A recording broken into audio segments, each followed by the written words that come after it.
Before we go on, we want to make a few observations. Mr. Frank Davis. Mr. Frank Davis, please, we respectfully want to draw your attention to the legal professional conduct and ethical rules 2020. Please, if you look at section 38, rule 38, sorry, the court is not comfortable with the post-trial interview that you grant outside. Please, if I may read to you, rule 38. A lawyer who is practicing or has participated in the investigation or litigation of a matter that is still pending before a court shall not make an out-of-court statement or grant an interview to the media on the matter. So please, we are just drawing your attention to the ethical infractions, and you have to advise yourself accordingly. Somebody other than you may do it. That is not our concern, but you are precluded by law because you have been announced in the case on a regular basis. I know some people.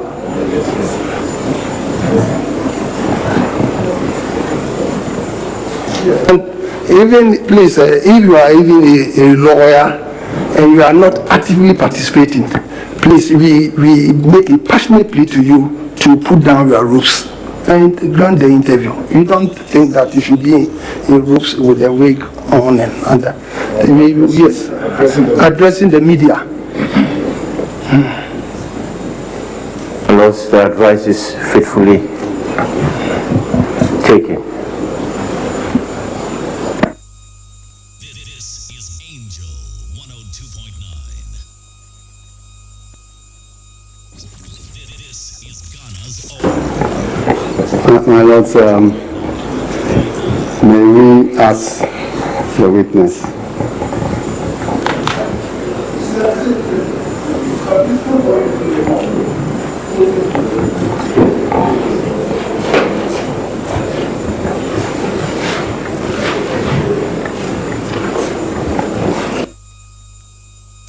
Broadcasting live from the capital city, Accra, Angel 102.9. My Lords,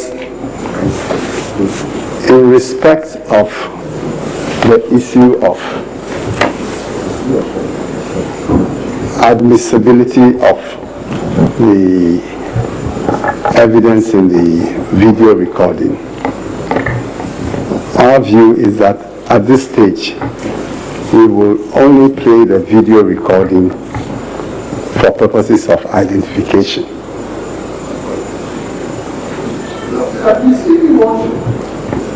If you want the court to have it in evidence, you can do the right thing. Yes.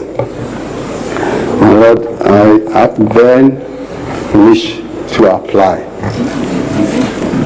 for leave to tender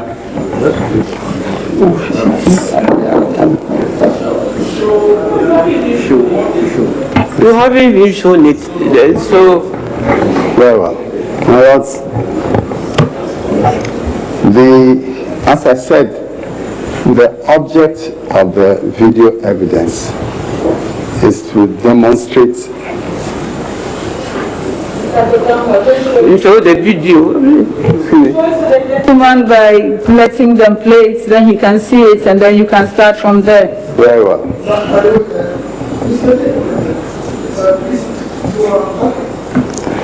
In the witness box, you are being reminded of the previous oath that you took.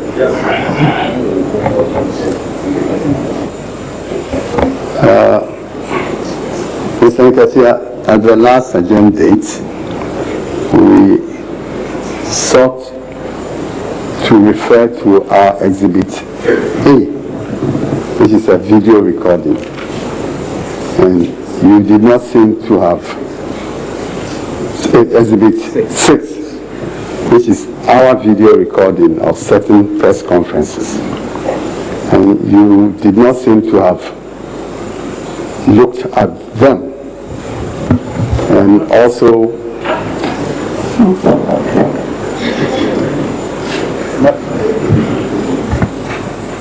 My Lord, I believe this is really where I started off from. That Mr. Chikata, could you finish so I can record what he's actually saying?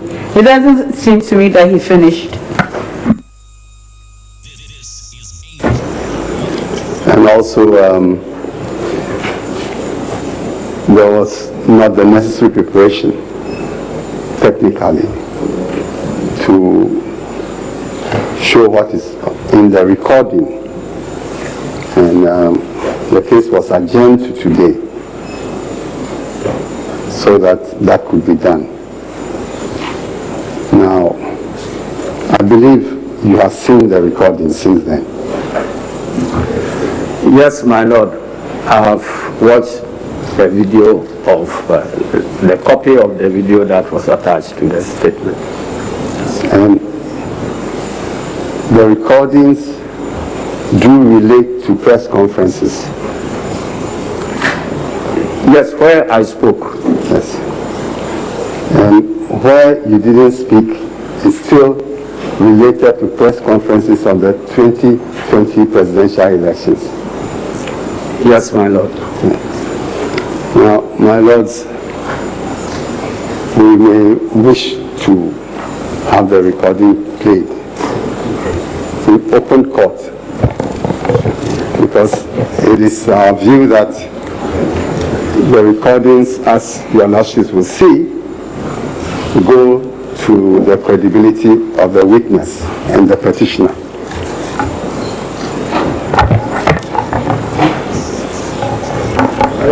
as we have indicated from the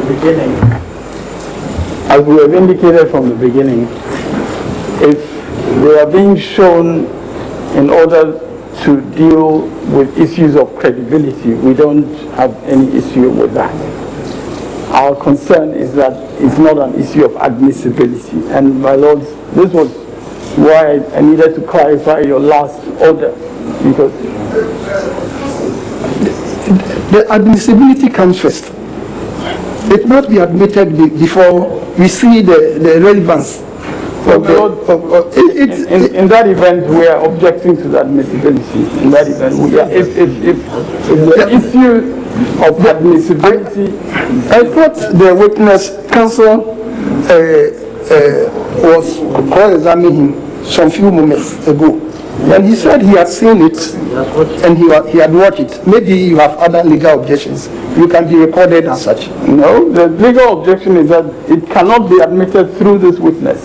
It is not admissible through this witness. No, the witness said he did speak. He says he has seen it, but it can't be admitted in evidence in this court through him. Okay. It is not something from his custody.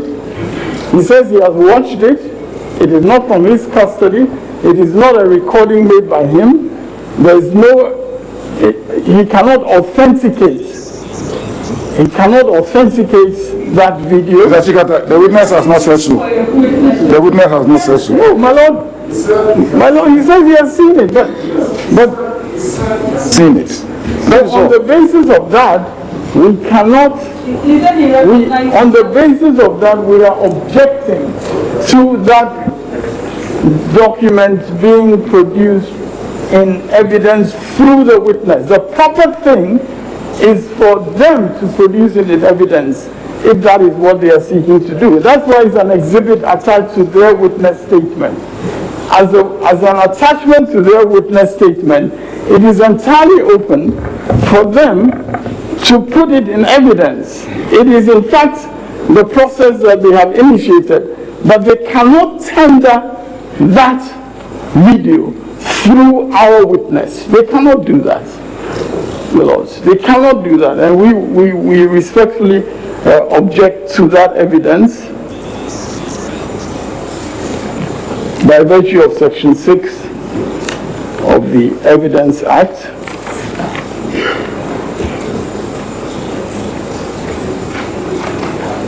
The exhibit in question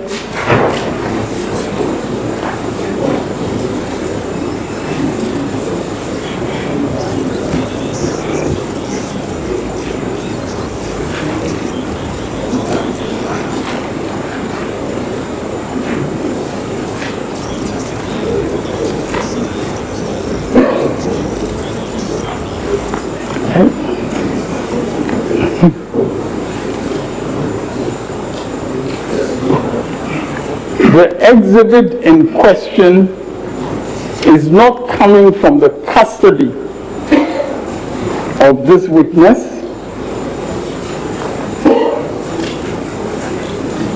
It is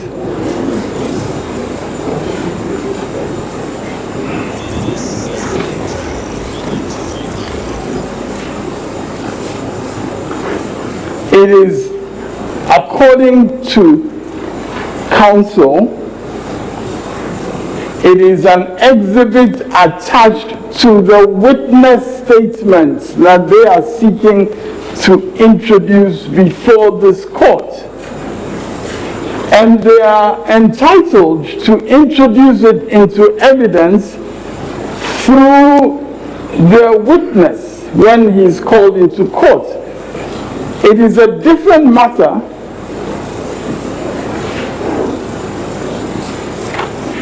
if you try to ask the witness on the opposite side to be the one to tender it. My lords, we cannot have it tendered through that witness.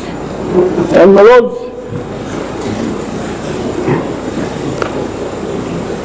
I would respectfully also refer to section 136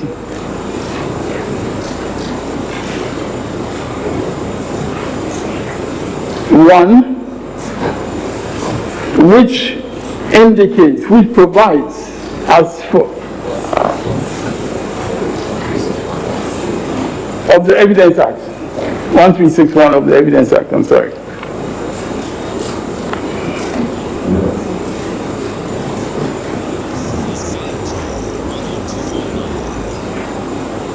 Where the relevancy of evidence depends upon its authenticity or identity, so that authentication or identification is required as a condition precedent to admission, that requirement is satisfied by evidence or other showings sufficient to support a finding that the matter in question is what its proponent claims. The proponent of that document is the second respondent. And your lordships clearly saw what happened in cross-examination the other time. The witness literally opened the envelope in which that exhibit had been attached to a witness statement at the request of counsel for the second respondent. That cannot amount to authentication. And my lords, I cannot see what the problem is in my indicating. If your lordships wish the witness to step out whilst we discuss the legal admissibility, of course that can be done. But once there is an issue about admissibility, authentication is also an issue. And therefore, my lords, I cannot see how I'm not allowed to talk about authentication, if that's what your ladyship is suggesting, because you... Pardon, what have I said? Well, you suggested that authentication, the witness has said he has... Mr. Chikata, you're making your arguments. Kindly make your arguments. Yes, I'm making my arguments in response to what your ladyship indicated. Because what your ladyship indicated was addressed to me, I believe, and addressed to the whole court. And respectfully, my point is that the issue of authentication is a precondition to the admissibility of the evidence. And we object.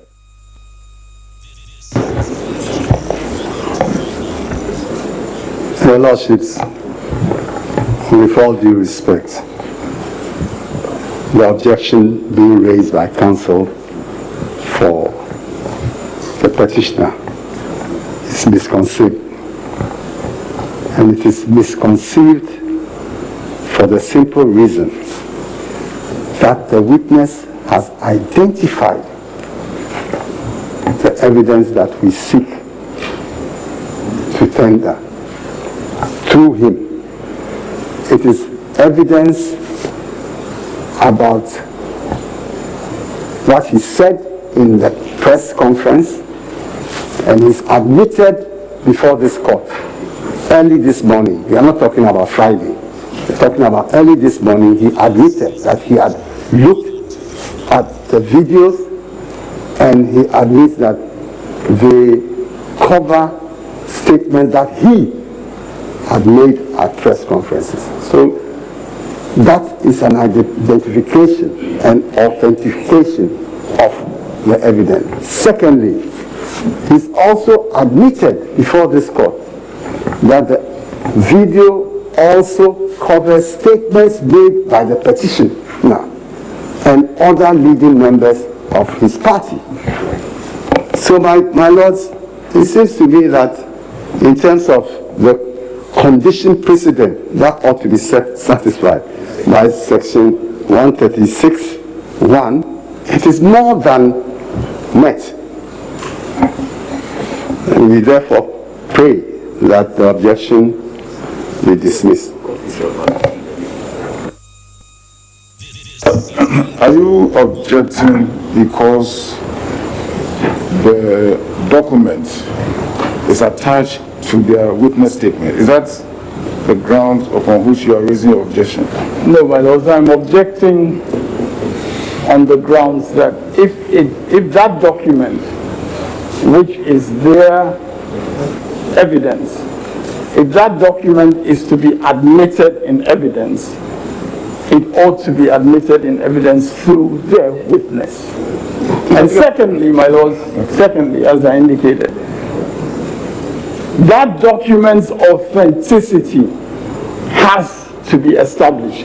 What my learned friend just said, with the greatest respect, about the witnessing that he has seen the thing that he was shown on Friday and so on, how is that evidence of authentication? My lords, I believe, the word authentication... So, assuming this evidence is not a video, just a paper like this, and he's under cross-examination, can't they show him the document? My lord, Mr. Speaker, if I may land, can't they show him the document and then ask him to identify the document? And if he so identifies, can't the document be tendered through him? No, my lord. The cross-examination. No, it can't be tendered through. My lord, it can be identified, yes, and he can be asked questions relating to it, but it cannot be tendered through him. Can be tendered through him. My lord, it cannot be tendered through him. He can. They can. They can't tender it through him. My lord, with the greatest respect, this is an important issue which we really cannot just gloss over. My lord, and the reason why it's important is that if the witness is not the maker of that video, he cannot authenticate it. The video's authenticity is important as a precondition for its admissibility. And my lords, I have stated clearly that if it's credibility, and I've said that a couple of times this morning, I said that if it's being shown to him for the purposes of questions related to credibility, we don't have an issue about that. So, my lords, in that situation, it is not about admissibility. With the greatest respect, in that situation... The issue is authenticity. We haven't even seen it. Yeah. How can we judge whether the thing is authentic or not? Yeah. He said he has seen it. Yes. Authenticity. But we must observe the thing, we must see the thing. Yeah. Then we can pass judgment whether the thing is authentic or not. But my lord, you can't do that by admitting it into evidence through him and then seeing it. My lord, that's the problem. You cannot have to see these things first. Yeah, but I don't know what the current difficulty is. We have to see it first. The gentleman, the witness, is the only person who said he had seen it over the weekend, and he's the one in the box. So that line has been, that threshold has been crossed. My lord, the threshold has not been crossed because the threshold has not been crossed simply because He's not just being asked to identify the document. And that's why in He has to do anything yet. It hasn't even been shown to him. So you're anticipating a question that hasn't been asked. I'm not, my Lord. I'm stating as a ground of objection that this is a document which the witness is not responsible for.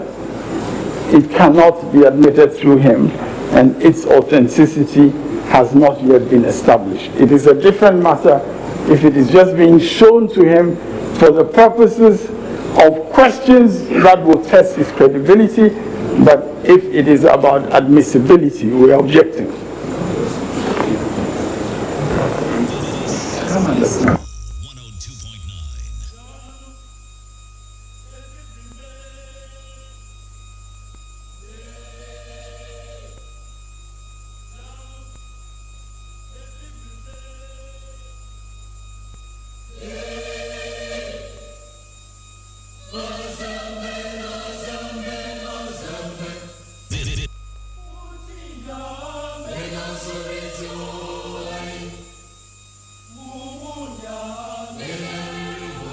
This is Angel 102.9.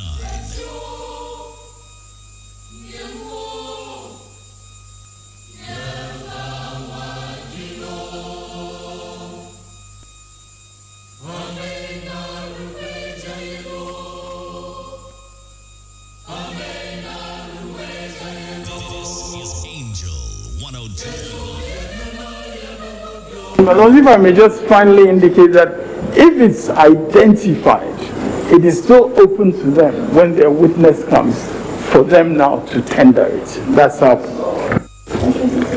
That can be, yeah.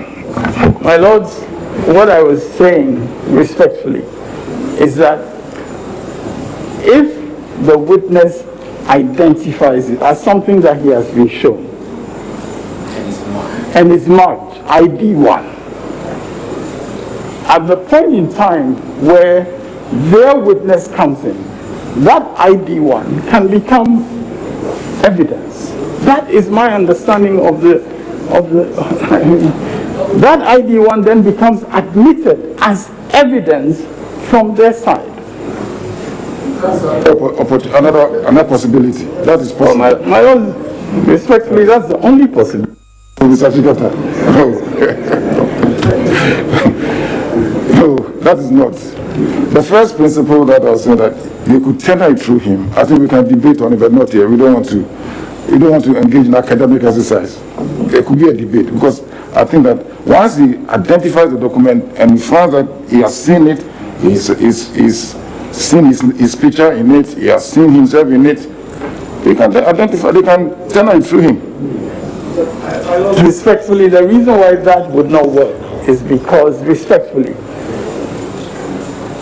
documents are in their total context. The fact that he can identify himself in a part of the document cannot account for the context of the document. Because, my Lord, I mean, especially in these days of technology, your lordships are very well aware of the ways in which, fake news, for instance, gets created, in which things get pieced together, which may not necessarily have been happening at the same time. My Lord, I need not go into all those details, but the reality is that he is not the maker of that video. And the fact that he hears his voice, he identifies his face in it, does not make it admissible through him. It does not make it authenticated by him. And it's a different matter where he is just identifying it. It's marked as such. He is cross-examined to the extent that is required as to credibility. And then when their witness comes in, he is able to transform it from being something identified into something that he puts in evidence. That's my understanding of the law. This is Angel 102.9. Video to be played for him to identify it.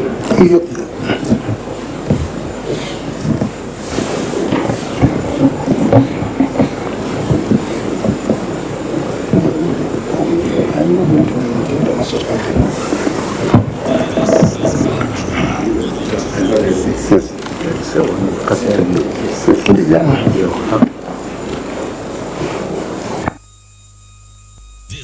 is Angel 102.9.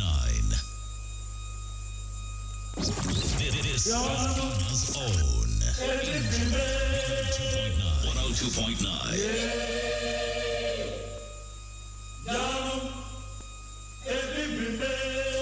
Broadcasting live from the capital city of Accra, Angel 102.9.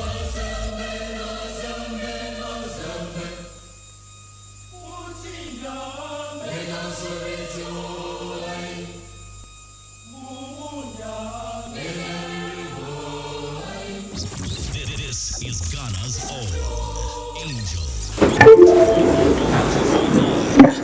Hello. Can we request that you play the whole video, so that no allegation of lifting anything? You want a prospective exhibit to be tendered? Yes. How can he truncate it at a point in time? Let Very well. I'm just, My Lord, I was just directing him, that is all. Gentlemen, we need to just juxtapose the manual with the electronic. This is just like in the manual world. Very well. Yes, what we do in the manual world is what we are doing in this electronic. I understand that, Yes. my Lord. Is Angel 102.9.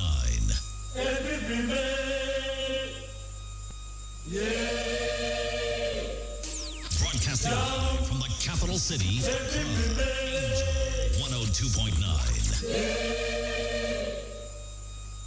Broadcasting live from the capital city, Accra, Angel 102.9.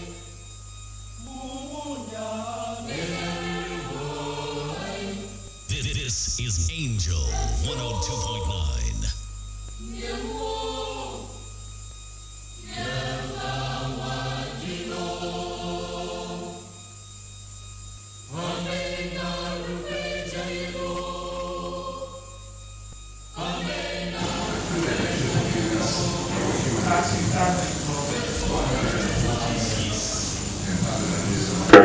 Please start the video properly. Start from the beginning. And the election forgiveness. That's the beginning. That's the beginning.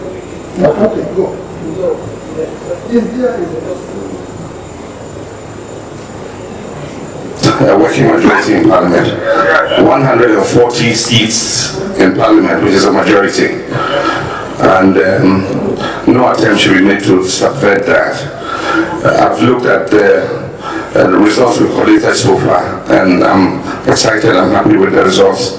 And we won in 10 regions out of 16, and the Ghanaian people have expressed confidence in us.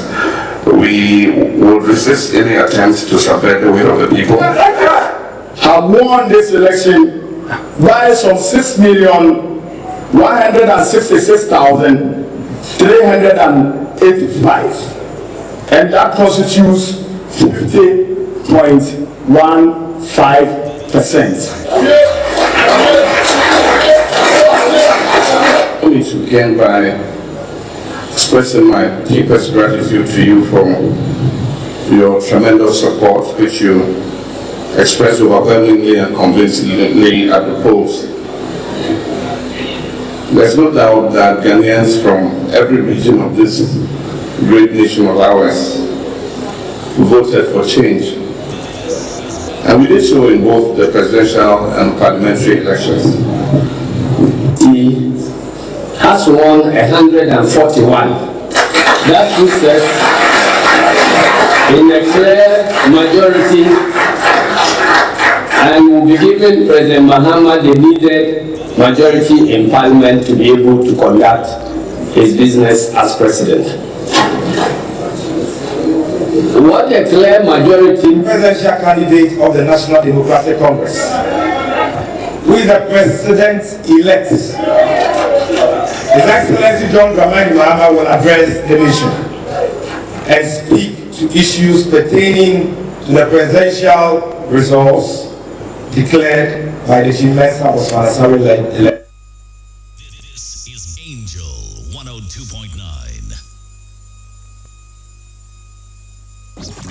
This is God. As parliamentary majority has to speak. The NDC, the National Democratic Congress, is still holding on to its parliamentary majority, as our General Secretary stated. As we speak, we know that we have won 146. Ladies and gentlemen, our coalition so far indicates that our presidential candidate, President John Dramani Mahama, is ahead, and we are expecting that the Electoral Commission will very soon come out to declare him the next president-elect. Let me repeat. Let me use this opportunity to ask a matter of urgency and importance. Call on the outgoing president, President William Akufo-Addo, to concede the bid in the interest of our sovereignty, in the interest of the sanctity of our democracy, in the interest of the very people that we claim he wants to fight for. He must concede defeat, and it's very important. Let me declare presidential results. Apart from chairperson of the Electoral Commission. But the ASEA SMU and the Electoral Commission on presidential results in free so in Mexico. In free, the various polling stations BRs will declare results for. And the results are actually declared at the polling station. It is the Electoral Commission for declared or now office here. Okay, can you see a new one? We should do figures here. Airport nationally. It is the figures here. I take it from Electoral Commission polling stations across the country. Which I said, President Mahama, would be a new one. Now, yeah, I see. Our parliamentary level no here. And results I have taken from Electoral Commission returning officers here. One declare for winners already. 141 years. Yes, sir. And you see a castle control parliament. On this note, let me announce to all our supporters that you are free to jubilate.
expressing my deepest gratitude to you for your tremendous support, which you expressed overwhelmingly and convincingly at the polls.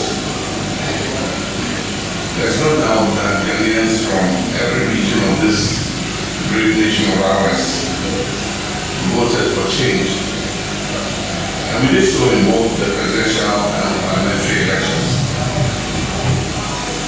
I'm a staunch believer in the experiment of democracy, a system of governance that allows the ultimate decision-making power to rest in the hands of you, the good people of Ghana.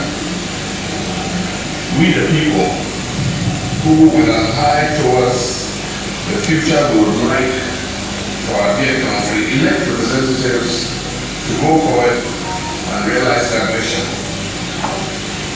Government serves the choice, direction, and pleasure of the people of this great nation. And I have had the honor and privilege to serve my country in all levels of government. When in 2016, at the end of my first full term as president, I ran for re-election as an incumbent candidate, I respected the will of the people. I conceded, I stepped aside, and I set in motion a peaceful transfer of power because I understood that it was the will of the people.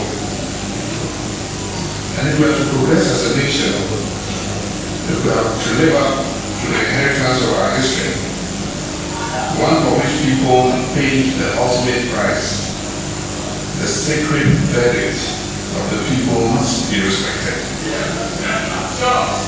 It must be protected. It has been my pledge throughout my time of service as a representative to the good people of Ghana to do exactly that. And that is why I stand before you tonight, unwilling to accept the fictionalized results of a flawed election.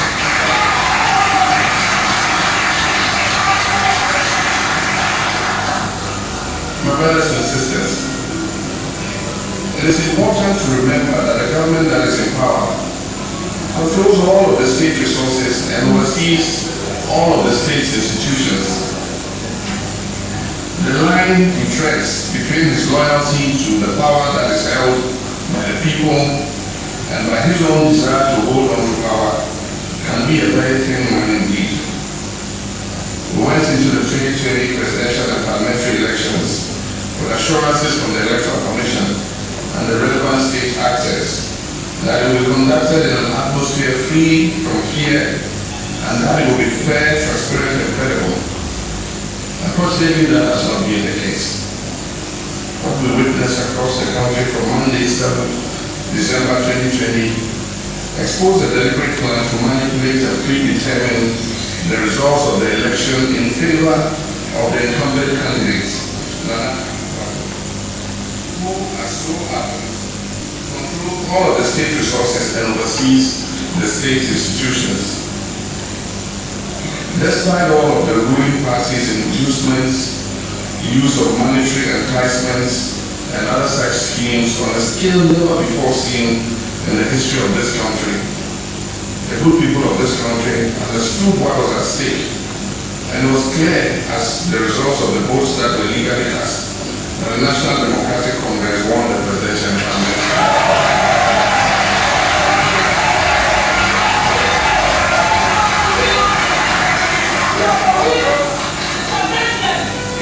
No amount of trickery, sleight of hand, or obfuscation will erase that reality. I'm extremely proud of our parliamentary candidates who have earned for themselves the title of giant elephant killers. We went into the parliamentary elections with a deficit of 63 seats. We made up for our 2016 losses, and we're now set to become the majority in Parliament. This historic feat, after only one term, demonstrates the strength of our great party and the strength of the mandate given to us by the good people of Ghana to lead. In respect of the presidential elections, the facts and figures available to us from pink sheets and other evidence that has unfolded across the country indicate that numerous steps have been taken to manipulate the results of the election in favor of the incumbents. This calls into question the credibility of one of our most important institutional pillars of democracy, the Electoral Commission. It is now obvious to many objective minds that the Commission and its chairperson have been used to manipulate results from the various constituencies, and in that process seek to subvert the sovereign will of the Ghanaian people. Brothers and sisters, one matter requires special mention. The use of the military in this election is unprecedented in our history. armed forces featured heavily as an intimidating measure to reverse election results, and they continue to be used in the same intimidating role to insist on recounts in areas in which the incumbent has lost, while interesting election officers during these supposed recounts. We will not accept anything short of a declaration of the legitimate result.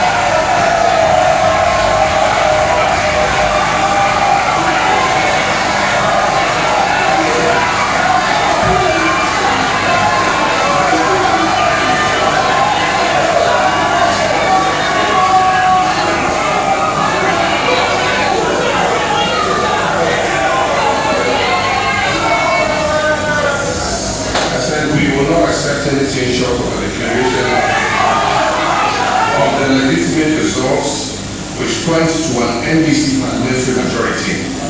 My brothers and sisters, advisedly since the inception of the Fourth Republic, final election results have always been declared within a 72-hour period to allow for thorough and diligent correlation. Surprisingly, this Electoral Commission chairperson announced quite suspiciously, and for reasons known to her, a hurried 24-hour deadline, which, as we all know, could not and would not be met. The chairperson of the East, in less than 24 hours after her declaration, has admitted that she made unacceptable errors which go to the heart of the entire electoral process and cast deep doubts on the credibility of the announced outcome. The Electoral Commission of Ghana has never brought its credibility to this historic low at such a crucial moment, and the election to be with us by working with them. When President of Ghana will be declared as the President-elect of the Republic of Ghana.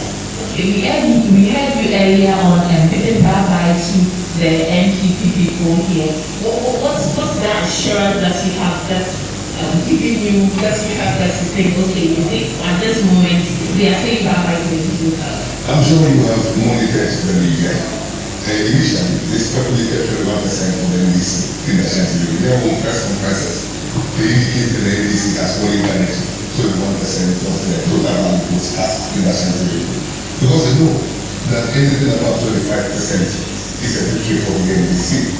So we are surprised that they are not sticking to their 21% after the announcement have been made. But they have signed, they have appended signature to the 26% the Electoral Commission has just announced at the regional level. And like I indicated, let anybody come out and dispute the claims that are made. Historically, in the circulation, anytime NDC carries about 25% of the total value votes cast, naturally, we have made it to the Flagstaff House. So this is a victory for the NDC. You are aware that we are able to add an additional seat to our 360 seats in the circulation. It is non-negotiable, it is established that John Dramani Mahama, inshallah, a few hours longer, who will declare as the President-elect for the Republic of Ghana. And they are aware, they know quite well, we are not waiting for the declaration to be made. Thank you very much. And we have... And the election to be with us, a working majority in Parliament, 140 seats.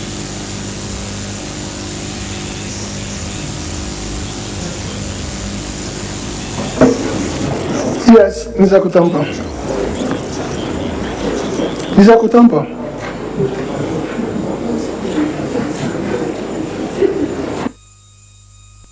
This is Angel. Mr. Nketia. Yes, my lord. I believe you admit that the video recording that we've watched show you saying that the petitioner had won the elections. My lord, I have watched the video, and I've watched it here. I stand by every word, every punctuation, every sentence that relates to me, Johnson Asidun Katia. And there is nowhere, unless we are watching different clips, there's nowhere where I indicated definitively that the first respondent has won the elections. What I said was what I put in my answer last Friday, that we have won majority of seats in Parliament, which figure I put at 141 seats, and that we are cruising, the first respondent is cruising for victory, and that is precisely what has shown up in all the various speeches I have made, which have been clipped together. So let's understand, you admit everything on the video coming from your image on the video. From my mouth. Yes. Those are my pictures. Very well. And those are the words that came from my mouth. I'm putting it to you that in the video you said, and I quote, the NDC has won 141 seats, and that puts us in a clear majority, and will be giving President Mahama the needed majority in Parliament to be able to conduct his business as president. Yes, did you say that? Those are my words. I'm putting it to you that you thereby imply that President Mahama had won the elections. I implied that I expected President Mahama to win the elections because every evidence was pointing at President Mahama's victory. And in fact, my lords, if you permit me, in all the 7 parliamentary and presidential elections that have been held in this country before this one, the presidential candidate and the political party which wins and controls parliament ends up winning the presidency. Please, so Mr. I have... Mr. Sedin, don't lecture us. You answer the questions I put to you. You can't lecture us here. No, it's not lecture. The question. We've answered the question. Don't give us a lecture of what happens in politics in Ghana, please. Now, yes, my lord. Please, by way of case management, we want to give you 1 day to cross-examine the witness. Yes, you have to manage because it's not more than 1. That is the maximum we can give you. Very well. Now, Mr. Sedin Ketia, you will see in the video various clips of your deputy, one Otokuno. Is that correct? Yes, my lord. In the video, Otokuno says Mahama has won this election by some 6,166,385, and that constitutes 50.15%. Is that not so? I heard him say so in the video, but my lords, I indicated last Friday that I was present at the press conferences addressed by my good self and the petitioner, and I did indicate clearly that I would not be in a position to testify about whatever any other official of the NDC has said at their various press conferences. That was what I said. Hello, I'm putting it to you that the press conferences that have been shown are press conferences organized by the NDC as a party. Yes, my lord. The NDC has 38,000 branches. Each branch can organize a press conference in their own right. And we have regions. Each region can organize press conferences in their own right. And there are at national level, we have various departments. They can all organize press conferences in their own right. And the General Secretary has not had to be present at all such press conferences. Now, as the General Secretary, these press conferences were organized with your consent and knowledge. My Lord, I am the chief executive of the party. So, in that sense, I take some responsibility about whatever happens in the party. But where a statement is made by a junior officer that contradicts what the chief executive has said, it is the chief executive's word that prevails.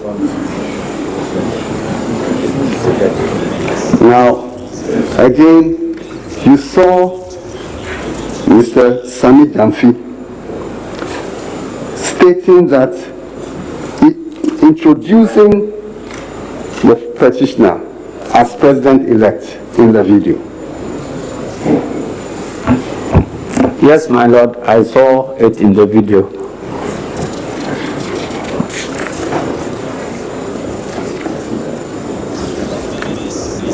Then again, your deputy, who works under you, said, "Let me announce to all our supporters that you are free to jubilate. You are free to express your excitement because the NDC is forming the next government of the Republic of Ghana." Is that correct? That's correct, my Lord. My Lord, I'm not aware of any restrictions on jubilations of the right of party members to jubilate over election results anyway. I'm sure this is right. And then your representative from Ashanti region, Kwamizu, your regional secretary, said that President Mahama will be declared as president-elect of Ghana. In the NDC, historically, whenever NDC gets more than 25% in Ashanti, they go to the Flagstaff House. Yes, my Lord, I heard it. So I'm putting it to you, Mr. Asiedin Ketia, that the thrust of all these statements in the various clips is that President Mahama had won the 2020 presidential election.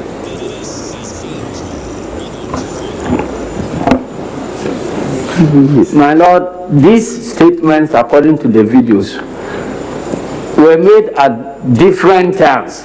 I didn't ask when they were made. Some of them were made after declaration, some before declaration, and so on. So it is difficult to put all such together and say that at this point, this was what was said.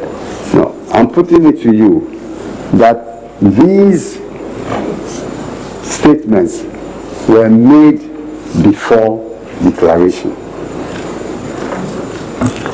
My Lord, my viewing of the video indicates that some of the statements were made after declaration. Even better. And so you admit that some of the statements saying that the petitioner had won the elections were made after the declaration. Not so. From what I have watched here with everybody here, I can see that this is not a video of one event. These are videos picked and pieced together, and some of them relate to a time period before declaration and others relate to a time period after declaration. Now, it is no secret that interspersed between these press conferences, the NDC, under your direction, had organized several demonstrations in Accra, stating that the petitioner had won the election and warning the first respondent not to subvert the will of the people. My Lord, the NDC had organized several demonstrations with three main objectives. One, please, I have not asked you the killing of innocent voters at polling stations. by security officers, and nothing seemed to be happening. The NDC made that was one of the purposes of the press conference. The other purpose of the press conference. Please, I have not asked you the purpose, so answer my question. Please, and don't be taking. Can you restate Don't be taking instructions from, lawyers from this side, please. Please, let's observe. Please, Deacon, please. My Lord, I know what I'm talking about. We are closer to them than you. We've not witnessed anything. Please.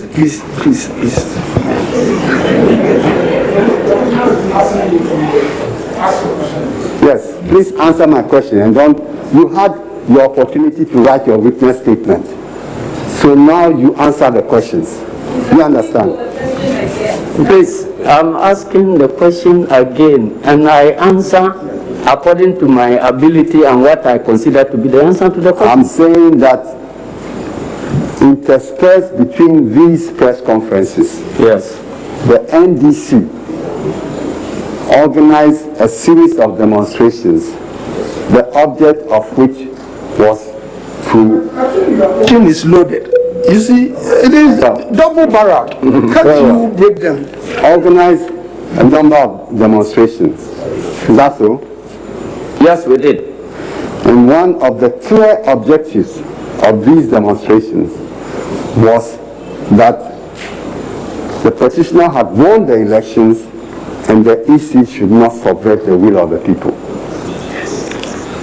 My Lord, the objective that relates to the presidential elections was that the results as declared were flawed.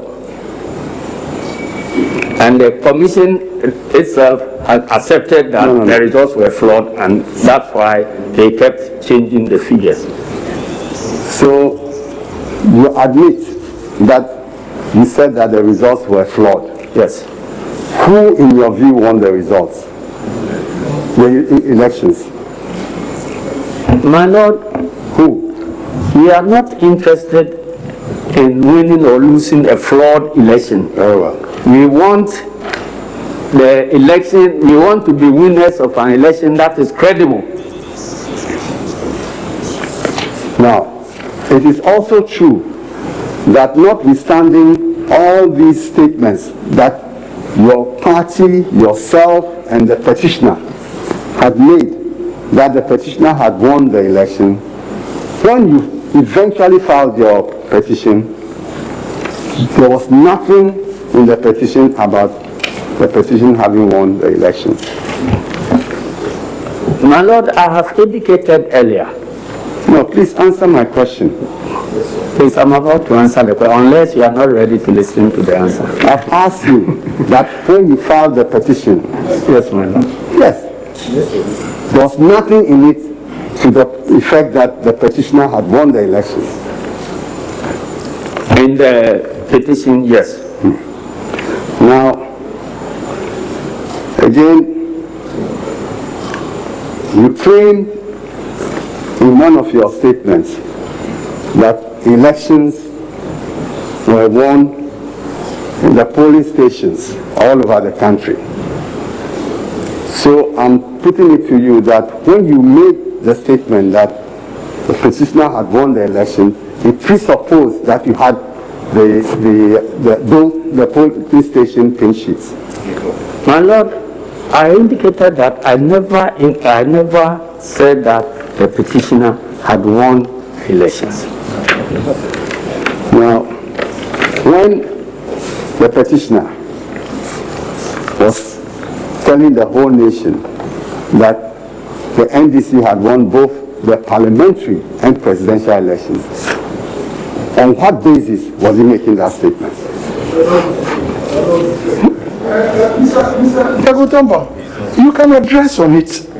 Yes, you can address on it.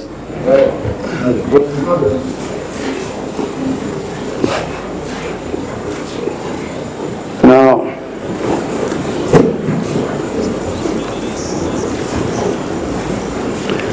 I believe that, as you had admitted during cross-examination on Friday, that you had trained agents at all the various polling stations and constituency collation stations and the regional centers. Is that correct? That's correct, my lord. Now, they are all entitled to carbon copies of all the different official election documents of the results. Yes, my lord, they are entitled to. And I presume that in some cases they were denied. You know that you have not stated this important factor in your witness statement. You know that as a fact. My lord, I'm answering to a question that has been asked. Yes, I'm saying that, and I'm following up, that you know that this important allegation, you have not mentioned it in your witness statement.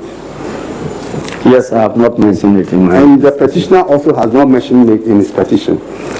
My lord, we indicated that that is what ought to be, but as to whether what ought to be was what happened was another matter. I indicated it clearly in my saying, response. no, you are answering a different question. I'm saying that if you look into the petition, or you look at the petition, nowhere does the petitioner say what you are alleging. Yes, but I said it in response to an answer last Friday. Now, I'm putting it to you that the only evidence of election results that you have attached is your exhibit B,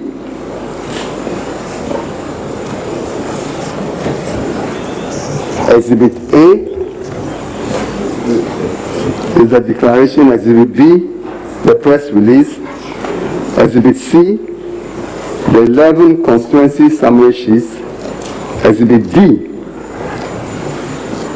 the summary sheet of Eastern Region,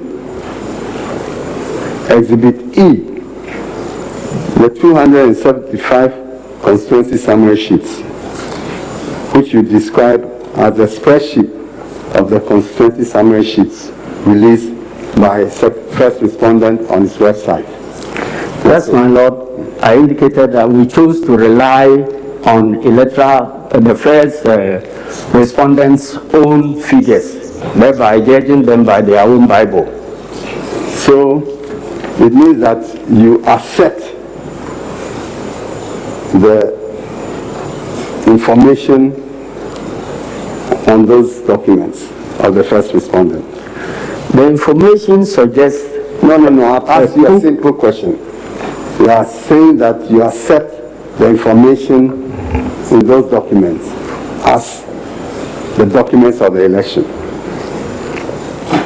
As per electoral first respondent's account. Do you accept or do you not accept? That's the question.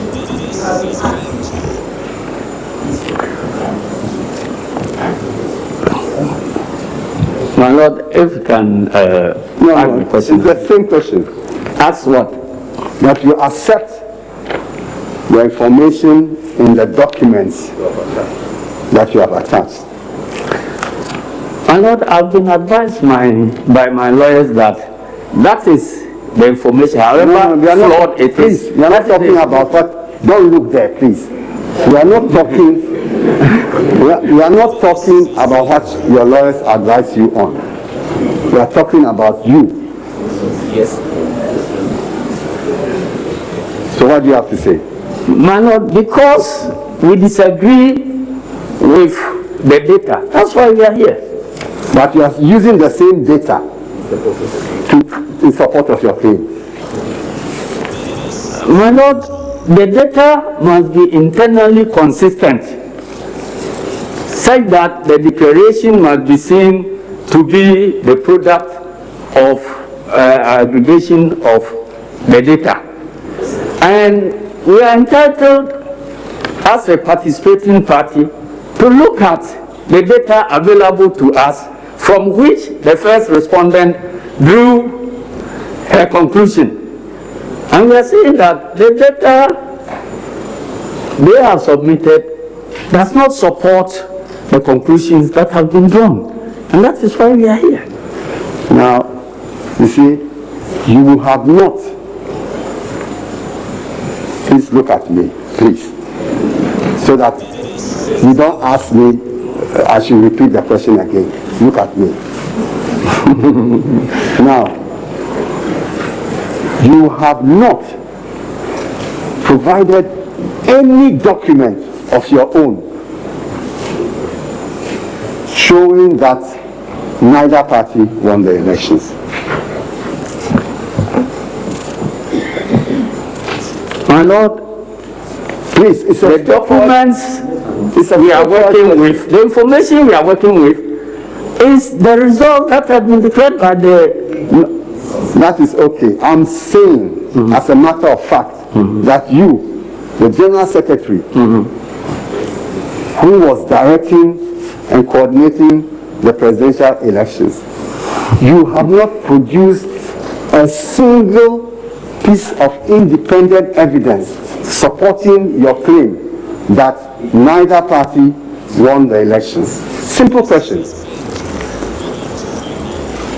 My Lord, I need to understand what independent means so that I can proceed to answer the question. Independent by way of NDC's own collated figures, or what type of independence? The carbon, you see, as you know, all the documents that the EC was using to, how do you call it, collate the results from the polling station right up to the regional center, you had carbon copies of them, don't you? Yes, we do. And I'm saying that you have not put together your carbon copies to show that indeed nobody won the elections. Yes, my Lord, because that is not the purpose of our petition. So you say what is not the purpose? I'm saying that we did not come to court to come and take over the work of Electoral Commission, but we are entitled, if we see the results are flawed, they are not born out of the data, we are entitled to challenge and to insist that we must have a credible resource and a declaration that is based on the votes that were cast at the polling stations. That's okay. I'm saying that you have not provided any basis of your own for your call for a runoff. No, my Lord, we haven't brought that data here. We didn't consider it necessary to our case to bring any such data here. You see, do you know why you haven't got any such document? It is because all the documents you have, all the authentic documents on the election that you have, show that the second respondent had won the election, so you can't bring it out. That is not so, my Lord, because we produce documents that will support the case we bring to this court. And if the case we have brought to this court is not about coming to retabulate figures the way MPP chose to do in 2013, and we do not need to bring those figures here. We are judging the first respondent by her own Bible. Okay. So the figures that she claimed were the figures that were generated and the conclusions that were drawn. We are saying that the conclusions are not born out of the figures she herself has presented. So, Mr. Sedin Kasia, I'm saying that indeed your claim for a rerun between the second respondent and the petitioner is based on the verbal slip made by the chairperson of the first respondent in mentioning the total votes cast rather than the total valid votes cast. as a basis of determining the percentages. My Lord, do you understand the question? Please ask if you think I don't understand it. Can you repeat it? Yes. I'm saying that your claim for the rerun is based on the simple slip, verbal slip that the chairperson of the first respondent made when he was declaring the results, in using the total votes cast rather than the total valid votes to determine the percentages. Is that not correct? My Lord, we disagree that it's a verbal slip. No, because a verbal slip in reading out figures would have meant that you read one figure instead of the other. But from subsequent corrections that the first respondent sought to bring up, the figure she mentioned and the correction that was made was not related to the figures of the day at all. Because if you have maybe total votes cast in one column and then total valid votes in another column, it is possible that you read total valid votes for total votes cast, but they will be the same thing. So when you come back to allege that it was a verbal slip, we expect that the correction that you made will relate to the figure which you thought you were reading.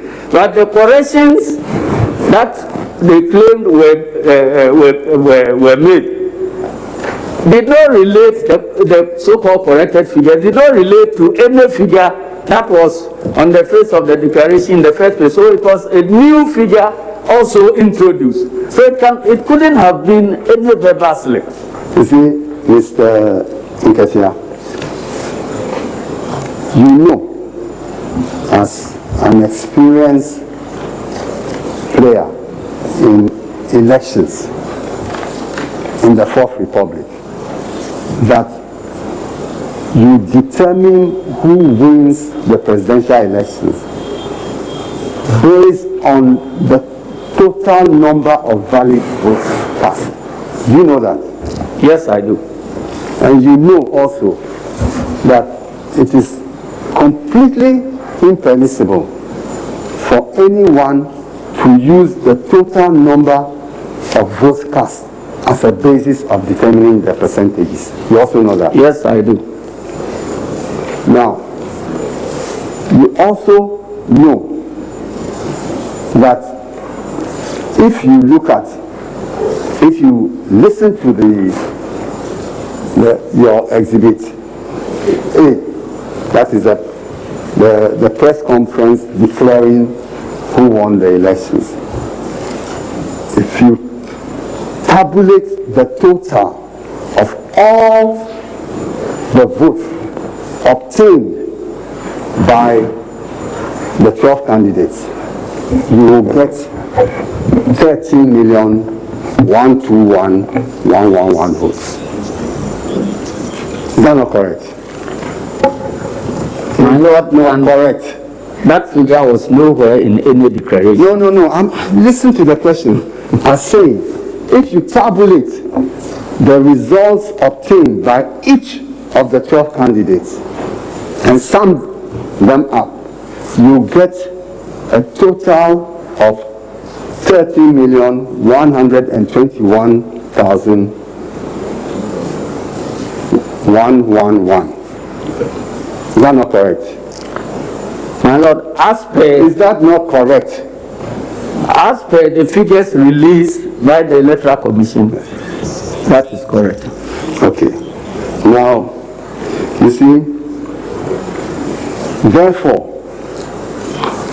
that being the case, you are not permitted to use any other number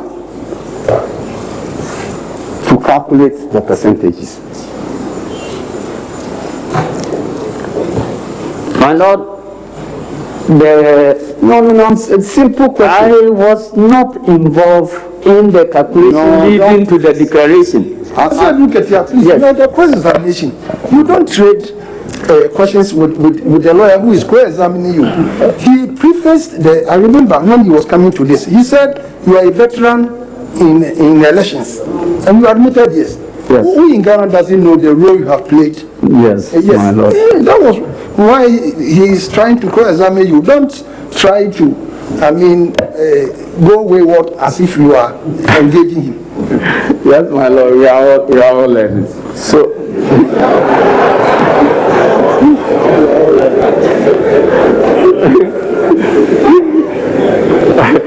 I'm sure if my friend met me in Parliament, it would be a different story.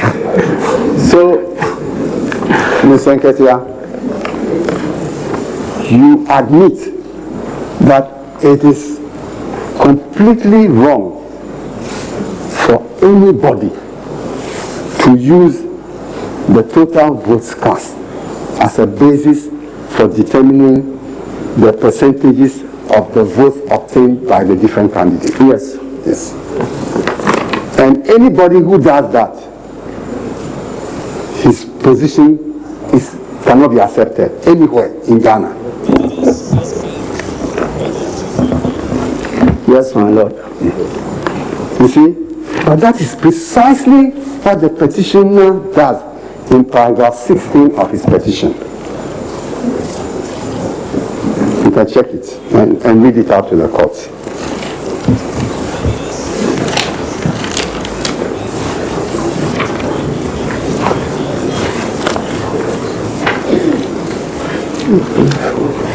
And then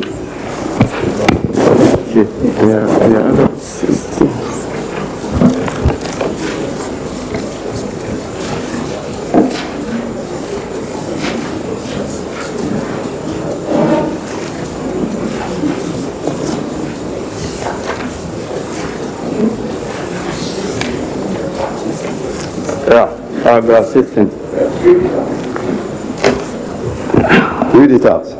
Consequently, if all votes of Petition South constituency were added to the petitioner's case,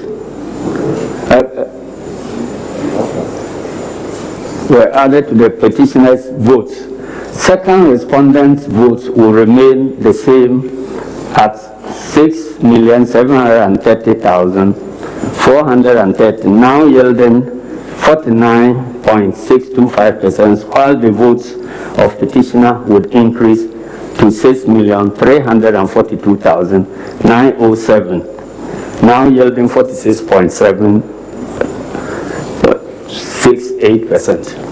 And you add C, that in paragraph 15,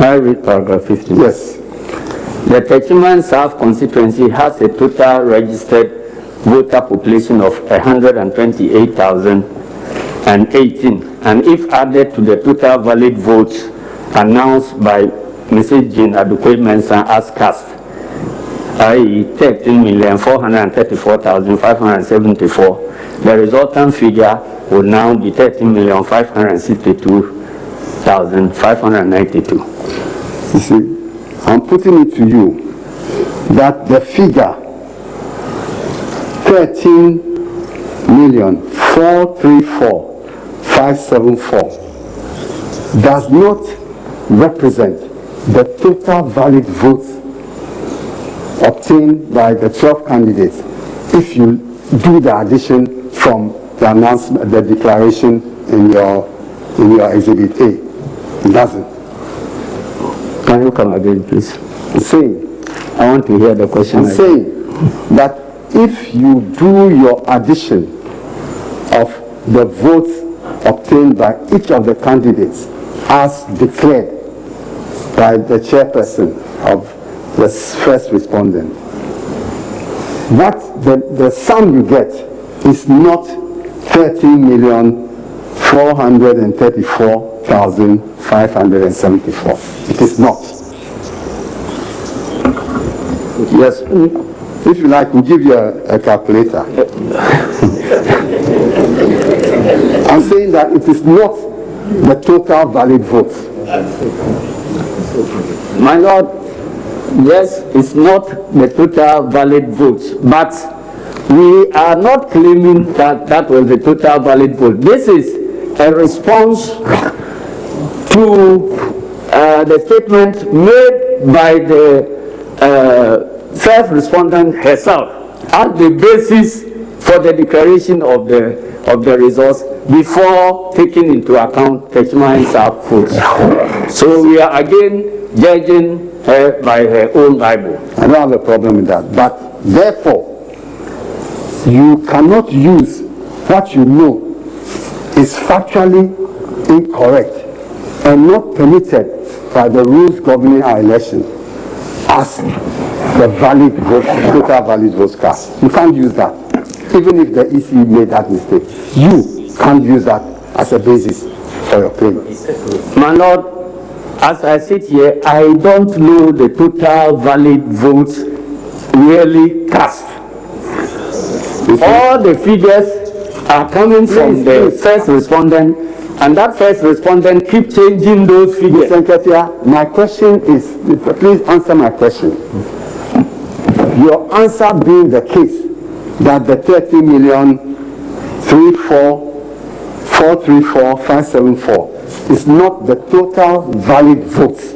That you've admitted that. You can't, I'm putting it to you that you can't use that as a basis, as a denominator for determining the percentages. No, come to that, Beku. Why are you behaving like that? Yes. Answer my question. Answer my question. Come again, my Lord. I'm saying that you have admitted that the 13,434,574 that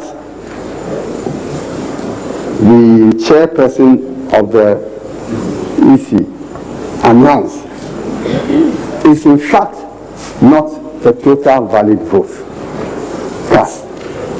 And that if you do the tabulation of the actual numbers, votes obtained by each candidate as declared on 9 December, you find out that it is 30,121,111.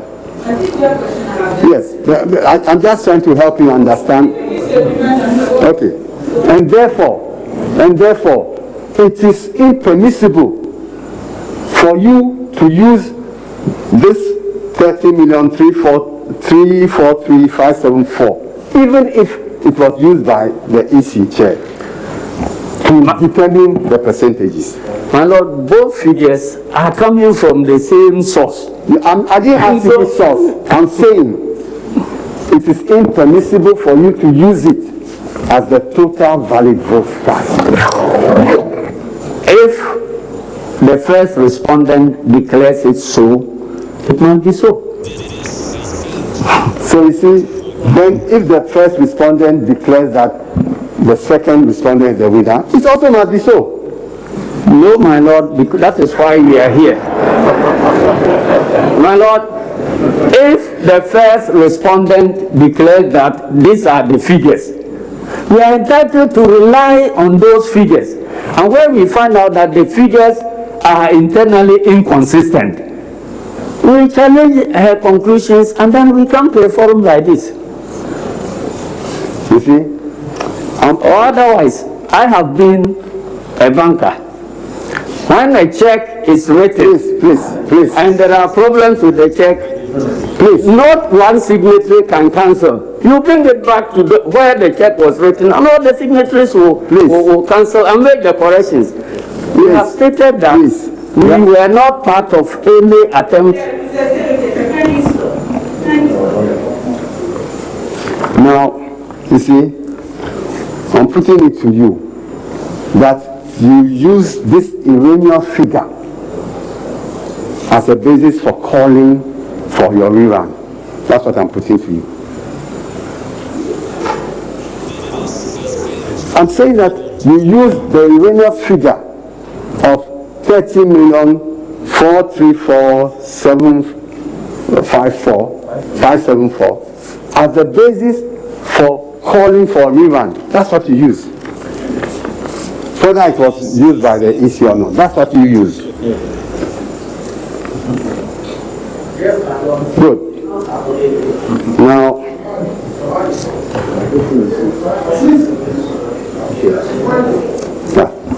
so can you answer? Yeah, come again. No, you said, what was your answer? What was the question, sir?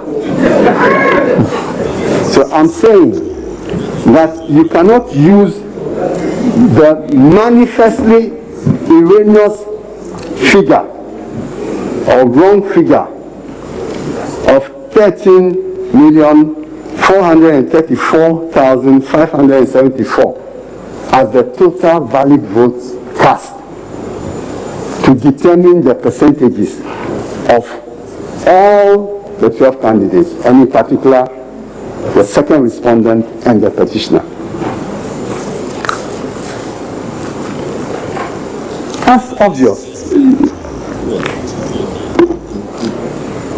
That we cannot use an erroneous figure.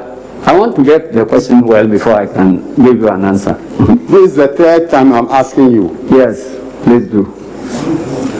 You cannot use that wrong figure as the total valid votes cast as a basis for your claim that there should be a rerun between the second respondent and the petitioner. My Lord, that is not the only basis for the... No, please answer my question. I didn't ask you what other basis. We'll go step by step. Yes, my Lord. Good. Now,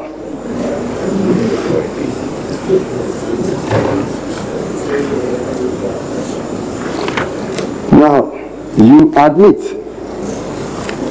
that in paragraph 2 of your... You admit that the petitioner has been a member of the NDC since its formation in 1992.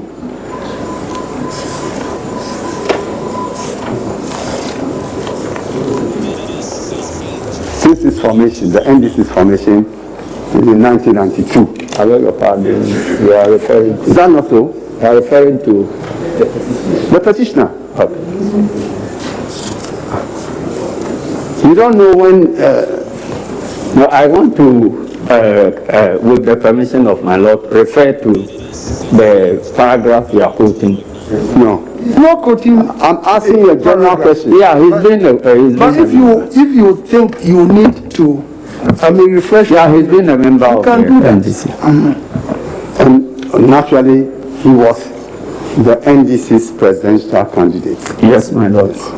Now, indeed, in your paragraph 2 of your witness statement, can you read? Yes. Your paragraph 2. Yes. To the whole world. I'm the General Secretary of the National Democratic Congress, the political party on whose ticket petitioner contested as candidate for the office of President in the presidential elections held on 7th December 2020. I testify in support of the petitioner's case as contained in this petition. Yeah. Go on. As General Secretary, paragraph 2. I've finished reading paragraph 2. No, I'm putting it to you that as General Secretary of the NDC, you are the coordinator of the general elections, particularly the presidential elections for the NDC. I'm the coordinator of campaigns for the party, generally. Yeah. And as coordinator, you coordinate the work of your agents, the agents of the presidential candidates throughout the country, and they report to you in that capacity. Yes, my Lord. So, it is correct to say that you had full information on what was going on all over the country during the 2020 presidential elections. My Lord, if I may find out which information you are relating to. I say relevant information as to how the election was run. Yes, by and large, I have information. And I believe that on that basis, you provided petitioner with all relevant information on developments you consider significant, particularly the presidential results. Yes, my Lord. As you received them. Is that not so? Yes, my Lord. So, I believe the petitioner has trust in you, and that together with the strategic role you play in coordinating the activities of agents of the petitioner during the elections, he selected you to give evidence in support of his case. Yes, my Lord. Now, you remember that when the President of the Republic in July 2018 appointed the current chairperson of First Respondent, your reaction as General Secretary to the appointment was that you were shocked and disappointed because Second Respondent was a known pro-MPP person. First Respondent was a known pro-MPP person.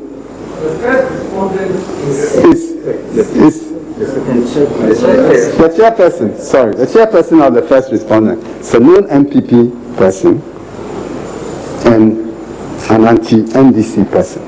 That was your reaction. Yes, my Lord, those were my words. Indeed, when the first respondent announced that they were going to compile a new voters register, your party, the petitioner, and you in particular, you strongly resisted sin, alleging, among other grounds, that First Respondent and the President were colluding to compile a new register to rig the elections. That's what he said. Yes, my Lord, and we have grounds to say so. And indeed, the NDC, of which you are General Secretary, went to court to stop the compilation of a new voters register. Yes, my Lord. And even when the plan for registration was unveiled, you denigrated it, stating that it was calculated to favor the Second Respondent. Yes, my Lord, and events subsequently vindicated that position. You see, I put it to you that you and your party, including the petitioner, viewed the chairperson of the respondents with jaundiced eyes and had a predetermined position on her alleged lack of neutrality. My Lord, we viewed her accurately and saw the reflection of her in our eyes, and that was the basis on which we made those statements. You see? So, it is based on this unfounded prejudice that you have against the first chairman or the First Respondent that you are doing everything to discredit the elections. My Lord, I have not said anywhere that the prejudices are unfounded. I'm saying that they were founded on solid facts. Now, you see, I want you to look at Exhibit 4 attached to the first respondent's witness statement.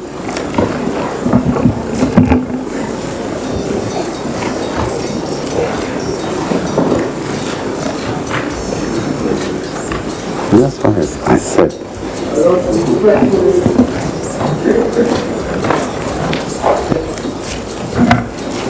Respectfully, I think we're back to the same problem. Is it going to be put as an identified document or what? Because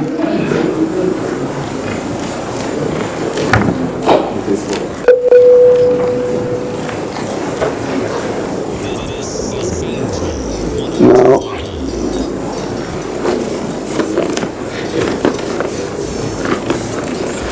I'm suggesting to you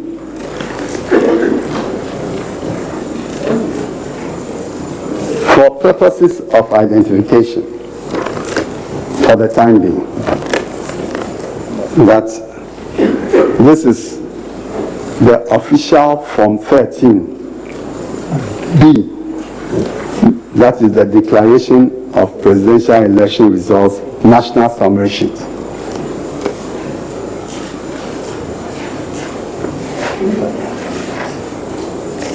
Have you seen it? Look at the first respondent's witness statement and look for exhibit 4. although respectfully, it is for the council to put to him whatever document he wants to put to him. It's not for him to look for a document. I mean, what is this?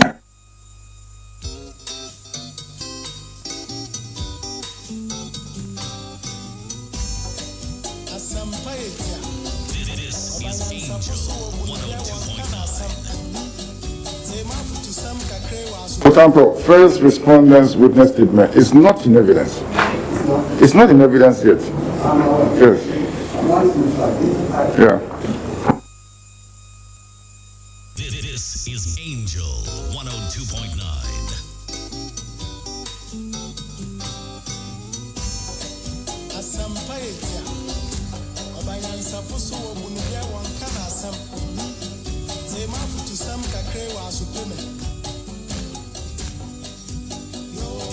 This is Angel 102.9.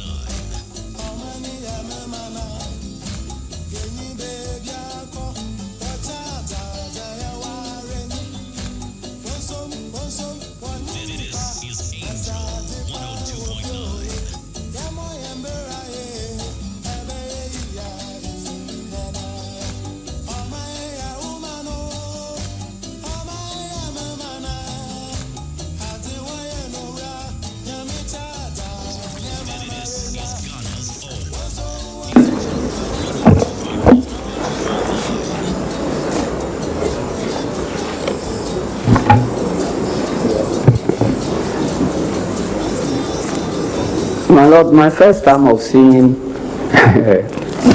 this document was where it was filed.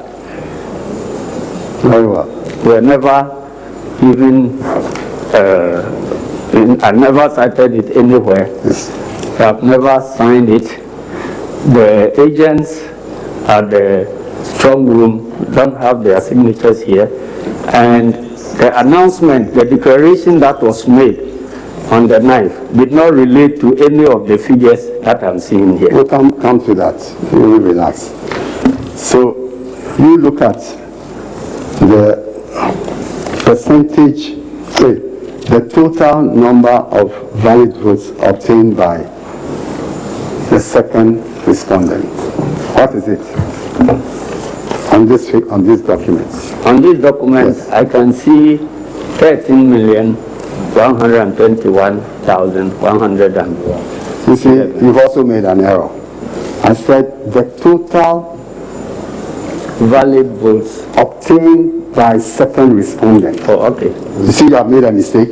Yes, everybody is capable of making mistakes, but there are established ways of correcting every mistake in every situation in life. Please go on. Now read to the court the total number of votes obtained by the second respondent This document, see how the witness can be made to be reading numbers from a document that is not in evidence. My Lord, my purpose. Yes. So, very well. Very well. So you will see, Ms. Nketia, that each of the votes attributed to each of the 12 candidates on this document is exactly what the chairperson of the first respondent declared on 9th December. That's the significance. It's the same. And the document is not with me. But that's the problem. You see, you.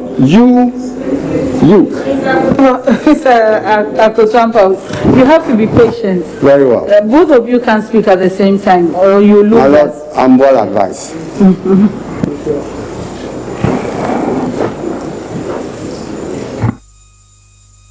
This is Angel 102.9. This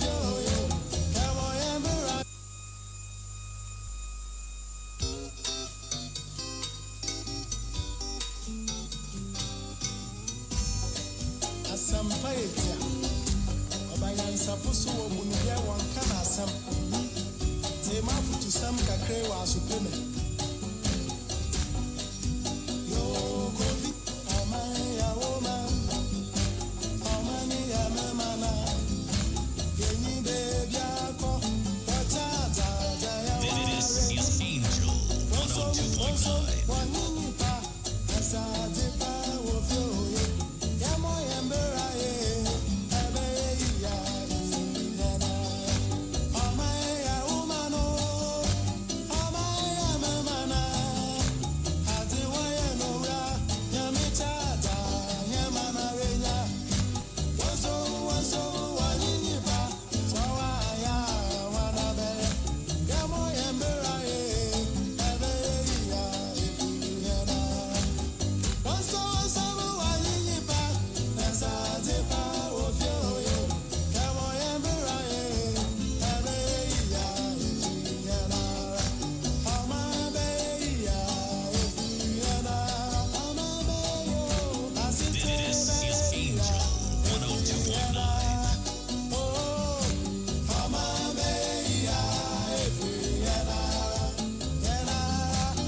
So I'm saying that in your witness statement, you have attached a video clip of the declaration by the chairperson of the first respondent. Yes.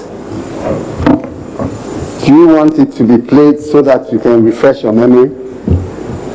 Yes, my Lord. Very well. I mean, the videotape is attached to our evidence.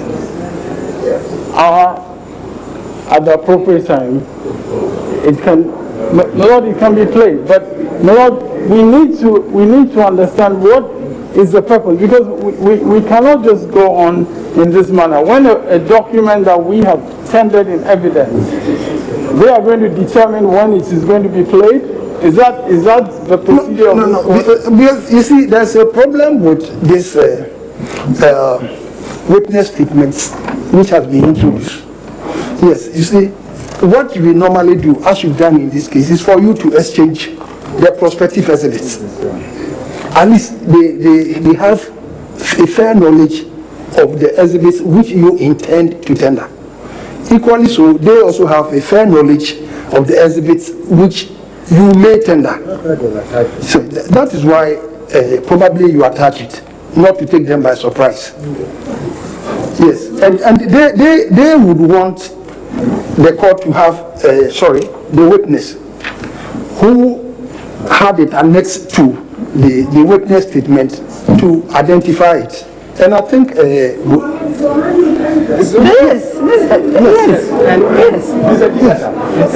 Please. Now, I think I think that the issue is that counsel for the second respondent is showing the witness another document, their document. And he's saying that some information on this document that he's showing him is the same as the information that you have exhibited. Yes, but my Lord, respectfully, that document, he has said he saw for the first time. Yes, but you can still ask him. Why is material from that document being used as if it is in evidence? It is not in evidence. He just wants to show you your own evidence. If I remember correctly, he wants to show you your own evidence. He himself has tendered that exhibit. And so, I mean, if he's going to be asked the question about it, the question can proceed. But he's saying that he wants that exhibit to be played at a certain time. And no, because he said he doesn't remember the contents. My Lord, he did not say that. He said he was looking for the document. That's what he said. Okay. He didn't say he was not. Okay. So let him find it and then we proceed. My Lord, I think that it is preposterous for counsel to say that evidence that he has tendered, I cannot ask the witness to look at that evidence and ask him questions. Not come to that. We are resolving this matter. No, but my Lord, this objection has no basis.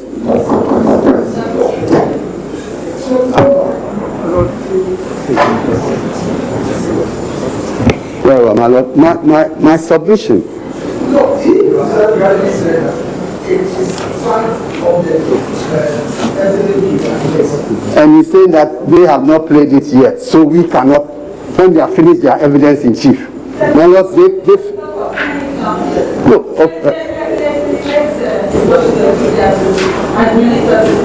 very well.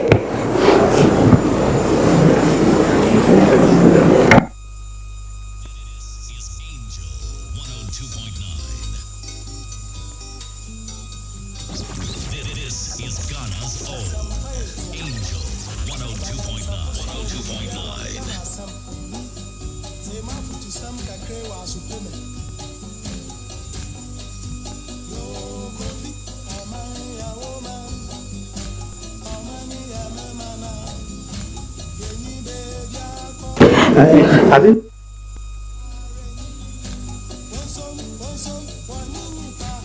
This is Angel 102.9.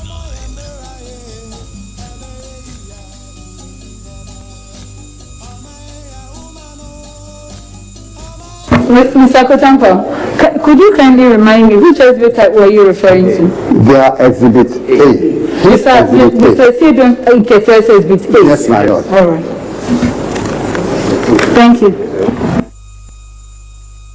This is Angel 102.9.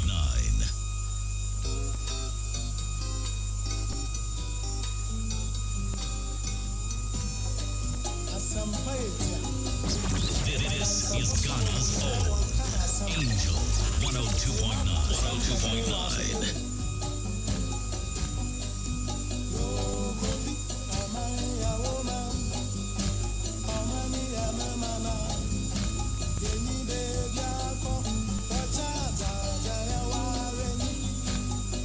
To have your witness statement. Yeah, is it not attached to your witness statement? SBA.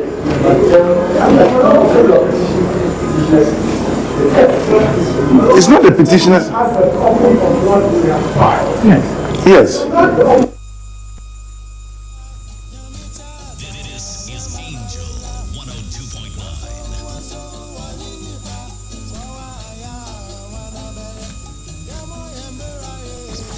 This is Ghana's own Angel 102.9.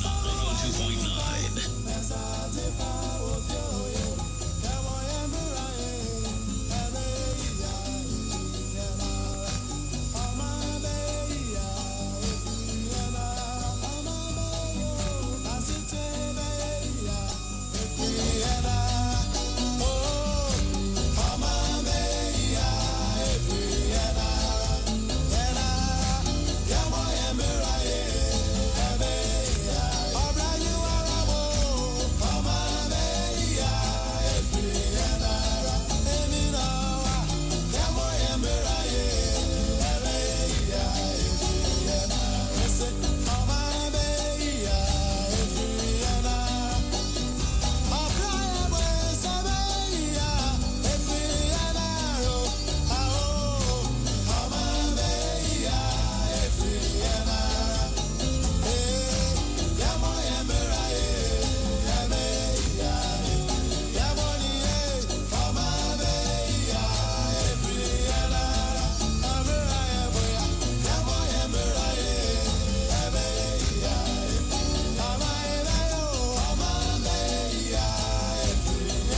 The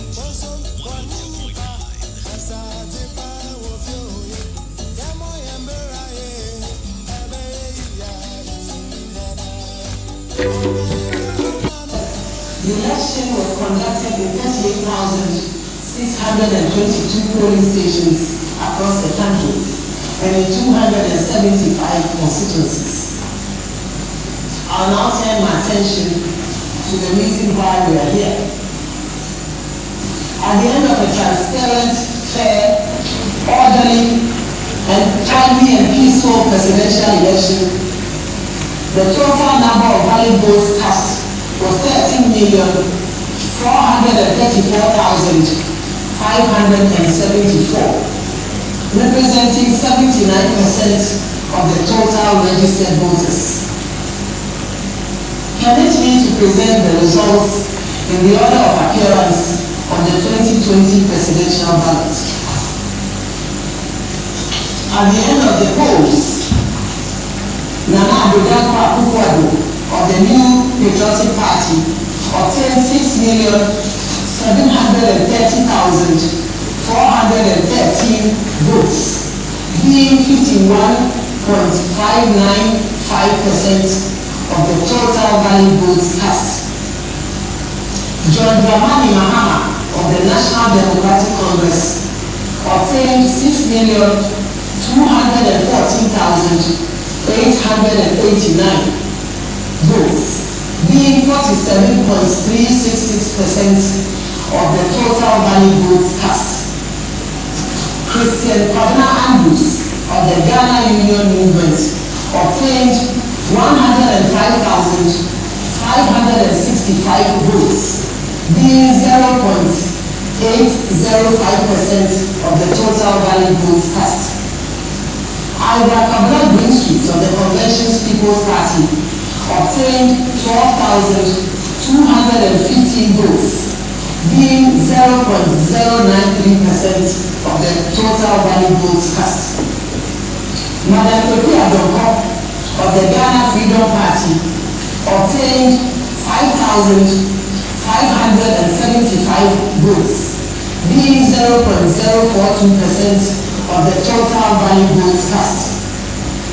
Henry Herbert Lati of the Great Consolidated Popular Party obtained 3,574, being 0.027% of the total valid votes cast.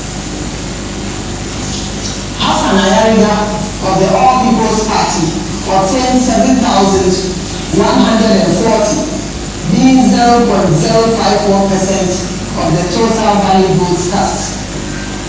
Percival Kofi Akanu of the Liberal Party of Ghana obtained 7,690 votes, being 0.059% of the total valid votes cast. David Asibi Akesera of the People's National Convention obtained 10,887, being 0.083% of the total valid votes cast. Bridget Akosua-Jibonuku of the Progressive People's Party obtained 6,848 votes, being 0.052% of the total valid votes cast. Nana Akufo-Addo Rollins of the National Democratic Party obtained 6,612 votes, being 0.050% of the total valid votes cast.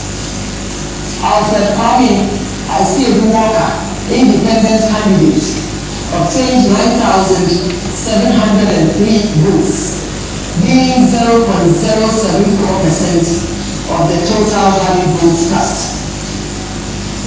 Distinguished ladies and gentlemen, currently the election results we have declared exclude that of the Techiman South constituency, which has a total voter population of 128,018.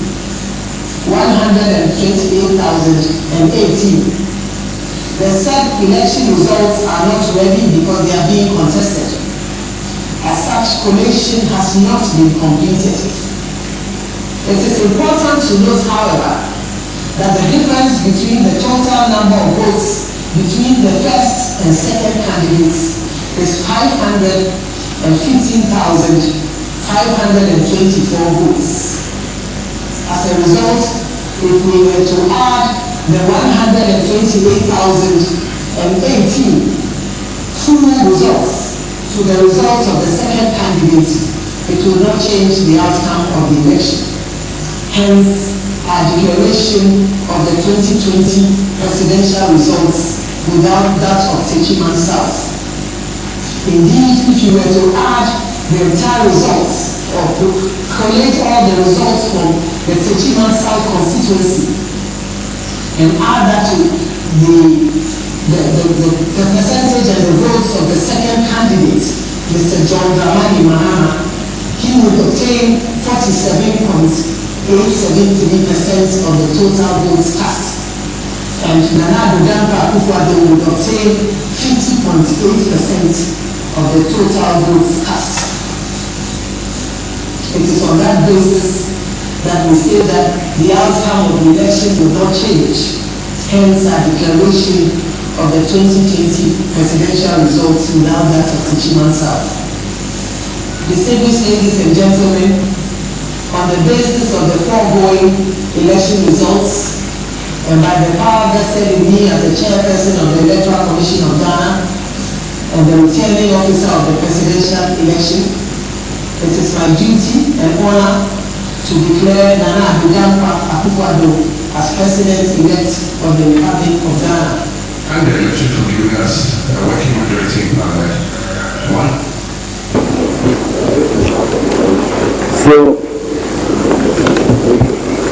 So, Mr. Nkatia, you can see that the figures that each of the 12 candidates obtained as announced or declared by the chairperson of the first respondent in her press conference of 9th December are exactly the same as the figures on Exhibit 4. Lord, I repeat my objection that Exhibit 4 is not in evidence. We cannot be making reference to the contents of Exhibit 4. It is not coming from the witness in the witness box. No, Exhibit 4 is not Exhibit coming 4. from the witness. Okay.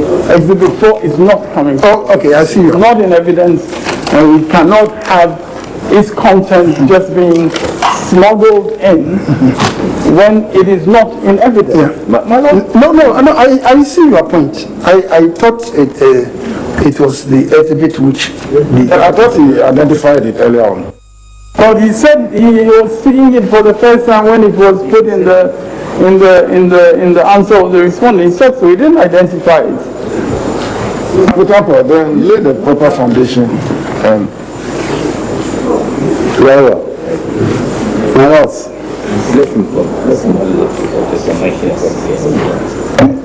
in any event, I'm putting it to you that the figures obtained by each of the 12 candidates in what is attached to first respondents' witness statement. Mr. Kutoka, why don't you limit yourself to what the witness has ended and which has been shown to us? All right. So, Mr. Nkatia, I'm putting it to you that if you do the maths, which you do soon, of the valid votes cast or obtained by each of the 12 candidates, you get a total of 30,121,111. Yes, very well. about 1 hour ago. So, can you tell the court what is 6,730,413 as a percentage of 13,121,111. Give him a calculator.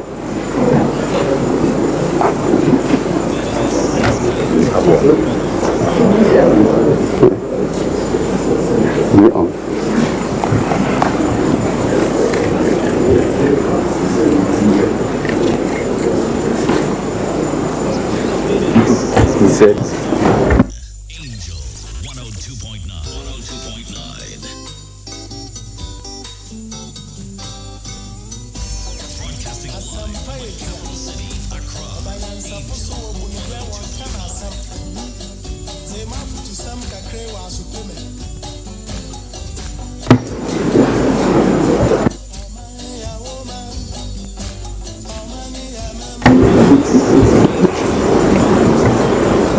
Broadcasting live from the capital city, Accra. Angel 102.9. what is the votes, the total valid votes obtained by the second respondent, namely 6,730,413 as a percentage of the total valid votes in the whole election, which is 13,121,111. That number is still being taken from a document that is not in evidence. That is still what he's doing, and it's not acceptable. This is exactly Exhibit A. That's what the chairperson announced. That's what the chairperson announced. No, we had it, 13,430 something, we had it.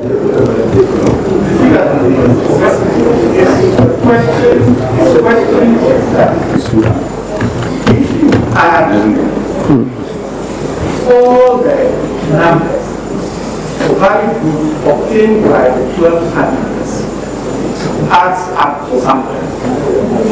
That's 3,000,001.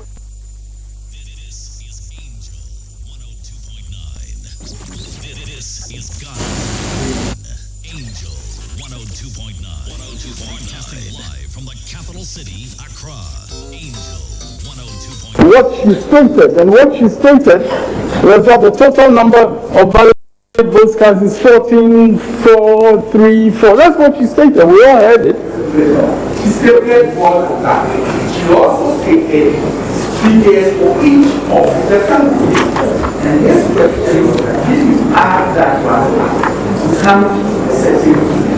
And then it's asking to do the percentage in relation to Yes, my Lord, if we can listen again and take down all the numbers that she actually pronounced and make sure, but we cannot use a document that is not in evidence. We can, He has admitted the figure. The witness has admitted the figure. The letter will value the cast. He has admitted.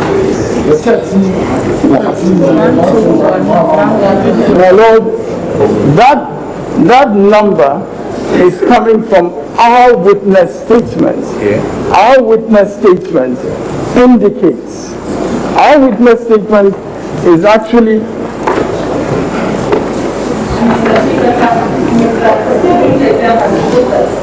that we presented in the witness statement. yes, that figure. Yes. The figures of the EP. Yes, that is right, and that's why I'm saying that if he's answering in terms of what we have put in our witness statement, of course that's correct, but he keeps going back to his exhibit, and that's... No, I don't want, I'm not suggesting that. I mean, I have watched it many times, but if your lordships want to watch it again... The figures, you are disputing the figures. In your exhibit. My lords, I'm saying that in our own petition, we have given this figure, and indeed, that is a matter that will become very clear in time. But in our own petition, we actually had this figure. So that was what the witness was referring to.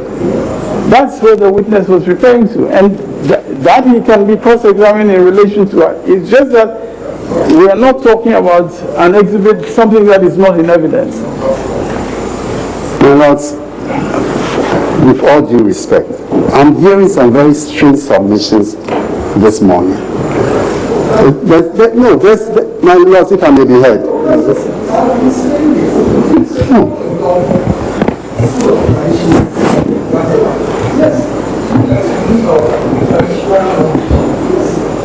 My lords, counsel for petitioner is suggesting that we can only question the witness on things that are in their witness statement or the petition. Is that the suggestion? He's saying that Exhibit 4. I'm not using Exhibit 4. So I'm using that was that broadcast a few minutes ago, the numbers. Exhibit A. Yes, that's what I'm using. Unless counsel wants to suggest. It's appreciated. It's appreciated. So, but my lord, counsel is always interrupting. It's appreciated. It's appreciated. It's appreciated. Let the witness answer. I'm saying, Mr. Nketia, that from the video attached to your witness statement as Exhibit A, the total number of valid votes cast in favor of the second respondent is 6,730,413. Is that correct?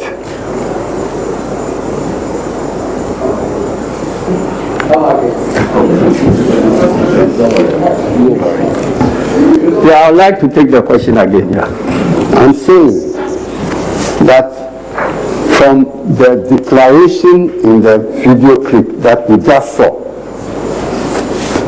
which really is the basis of all your case, and you should know what is in it. The total number of valid votes that second respondent obtained is 6,730,413. Is that correct? That's correct, my lord. Good. Now, the total number of valid votes that the petitioner obtained from the declaration announcing your Exhibit A is 204,889. That is so, my lord. And it goes on to the very end in the announcement. I'm also putting it to you that if you do a sum of all these valid votes, ask this question yes.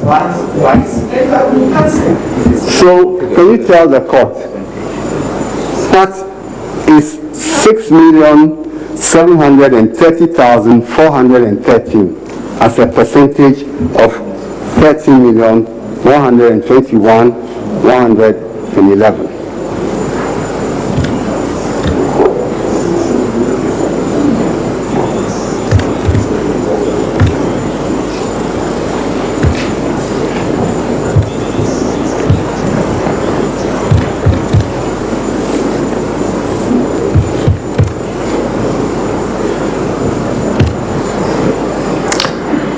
My lord, it's 51.29453 ad infinitum, so it can be rounded up to 51.295. Very good.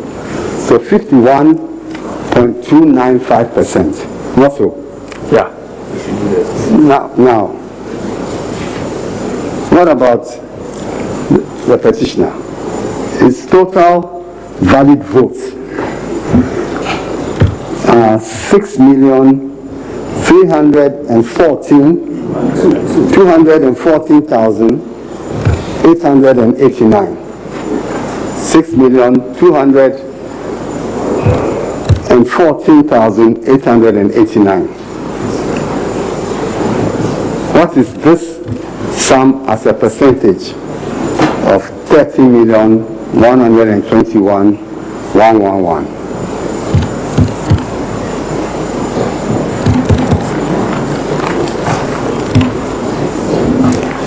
My Lord, it's 47.365569 ad infinitum, so it can be rounded up to 47.366. So you admit that from the first, you admit that from the chairperson of first responders declaration on 9th December,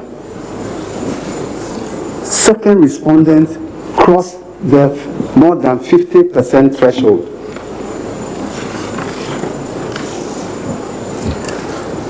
From the declaration as announced, from the figures that we just calculated, these figures which were announced, if you do them as a percentage of the actual total valid votes, these are the percentages you get for the petitioner and second respondent. That's what I'm putting to you. but if for This is what raises the difficulty. Your previous question was the second respondent crossed the 50%. Yes. In recrafting, you change the second part. So can you please the question as well? Okay.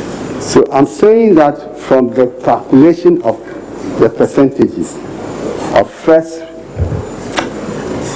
petitioner and second respondent clearly crossed the more than 50% threshold. Well, if the figures are correct, yes. From your own. Now, again, you see that when you calculated the percentage for the second respondent, you came to a figure of 51.295. Not so. Yes, I'm just emphasizing it for my next question. Now, yes, my Lord. You notice that when the chair of the EC was orally proclaiming this, she said 51.592, not so. 592, please. That's what she said. That's what she said, not so. I can't remember what she actually said. I think said 59. I don't know whether she said. Can we play that? Can we play it back? Looking back. Okay.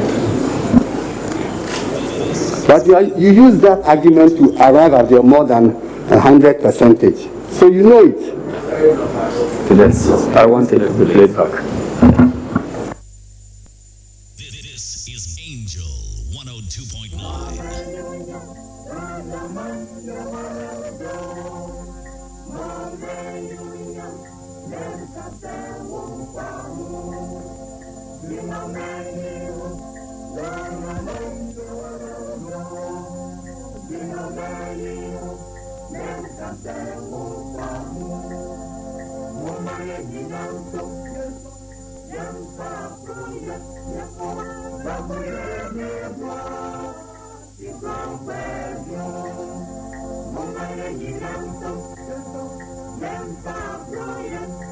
This is Angel 102.9.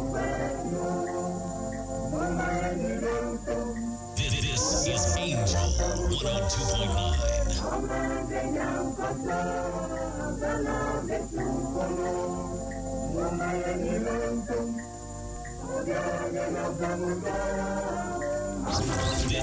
is Ghana's own Angel 102.9. Broadcasting live from the capital city, Accra. Angel 102.9. To the results of the second candidate, it will not change the outcome of the election. Hence, our declaration of the 2020 presidential results without that of Petition myself. Indeed, if you were to add the entire results or collect all the results from the Petition South constituency and add that to the percentage and the votes of the second candidate, Mr. John Dramani Mahama, he would, of the Labour Party of Ghana, obtain 7,690 votes. The total number of votes cast. Go back. This is not what we want. 434,000.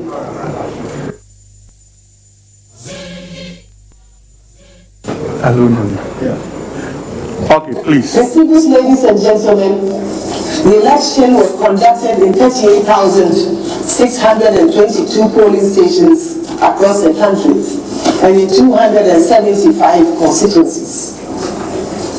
I'll now turn my attention to the reason why we are here. At the end of a transparent, fair, orderly, and timely and peaceful presidential election, the total number of valid votes cast was 13,434,574, representing 79% of the total registered voters.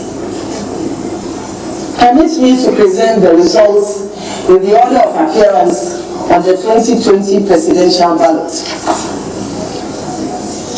At the end of the polls, Nana Adodankwa Akufo-Addo of the New Patriotic Party obtained 6,730,413 votes, being 51.595% of the total valid votes cast. John Drama.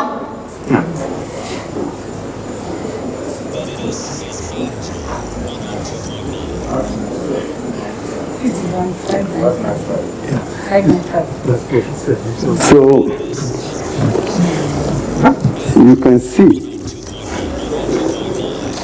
from the announcement of the percentage that an obvious error was made by the chairperson of the first respondent.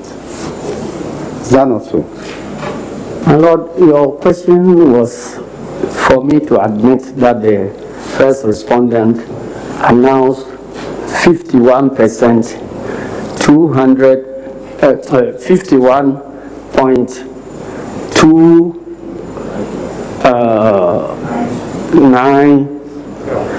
592 Yes. instead of 295. But It's my Lord, 595. that is wrong. It's He 595. actually mentioned 51.595, not 295. So I'm saying that from the actual calculation of the percentage, which you just did before this court, that was an error. You agree?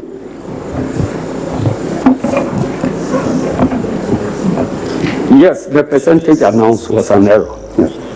But the correct percentage shows that the second respondent had crossed the 50% plus threshold. Well, if all the figures are to be believed. Yes, okay. So now, let's look at the press release of 10th December, which you have attached to your witness statement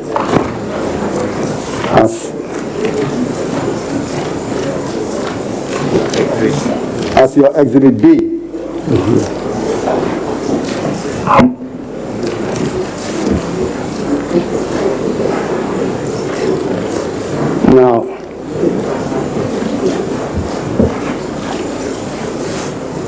putting it to you that if you add all the valid votes obtained by the 12 presidential candidates, you get a total figure of 30,119,460.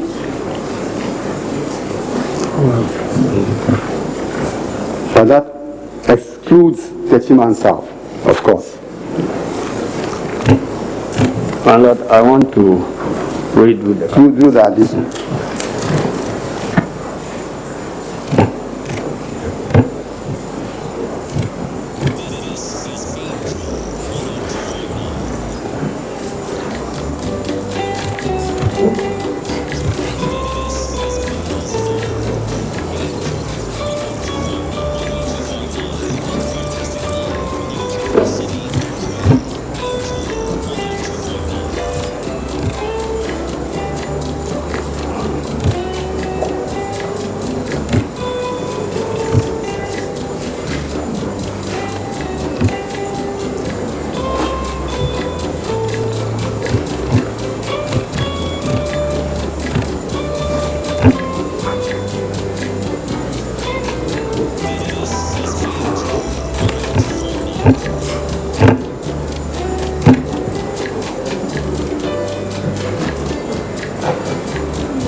$13,109,460.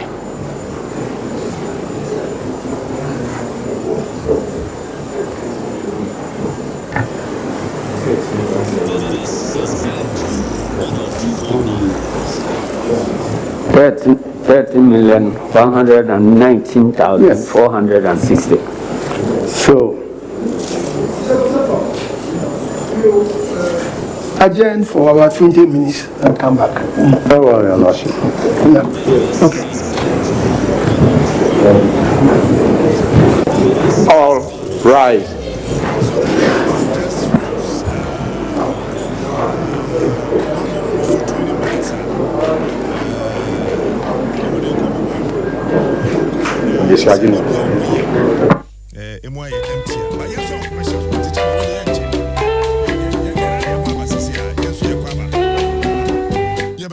Supreme Court and Swaba, Yansu Kodi, because a comma ya. So, Yabasia, Yadamasi, Yabasabasia. Hey, sister.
Presam Claims Venture say, "Ye try yashiemu, the sense ye two up to our baby will be a near betro or quiet the fobacope, Oberfaso, now wabaya madam, na ye two sadia, ye cho sadia, ye hand sanitizer, a letter samra, Jensen Violet, black soap shower gel, mouthwash, bar soap, yogurt, brown sugar, communion one, soft drinks, and any man who do a pia, a kekao, na medina for a matsuadi, the sense the moon Action Progressive Institute, a 6th February 2021 year, Kumasi Force Cultural Center, 13th February, Takradi Fway, Musumushia, Nat Hall, 20th February, Nasa de Yedi Kaya Kacha or Dadano, from Senedia, a 50 Ghana cities, na ye show and Yama Wemunina, na ya do cool 200 cities. Sabo performs Nibia Frempany for 0559 209 309.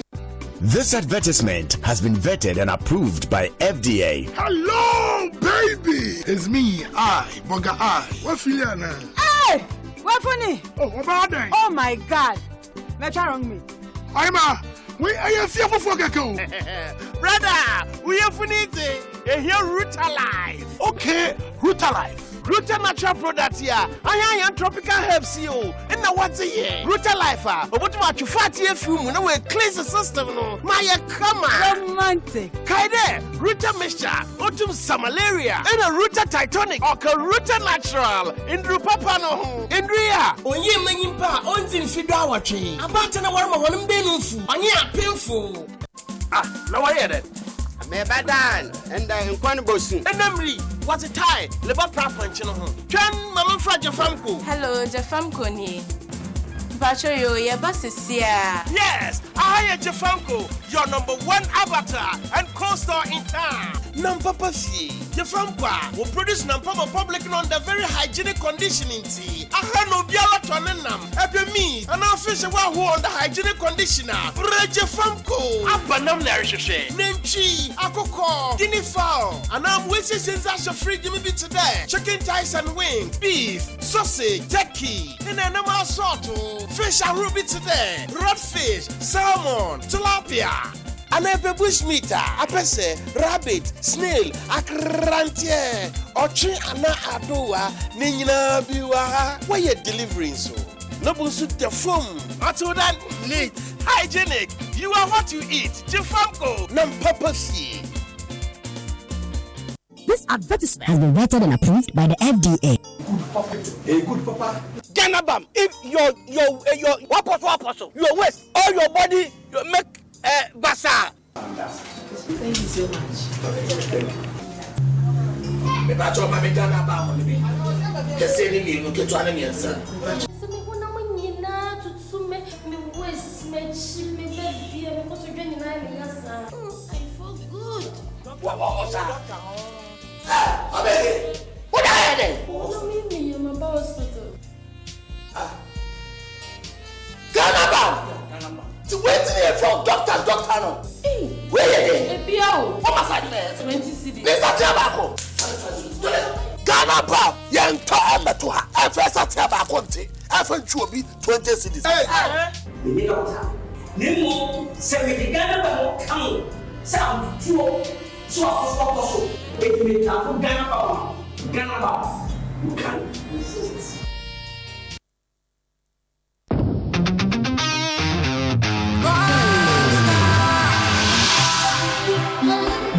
And they call me UJ.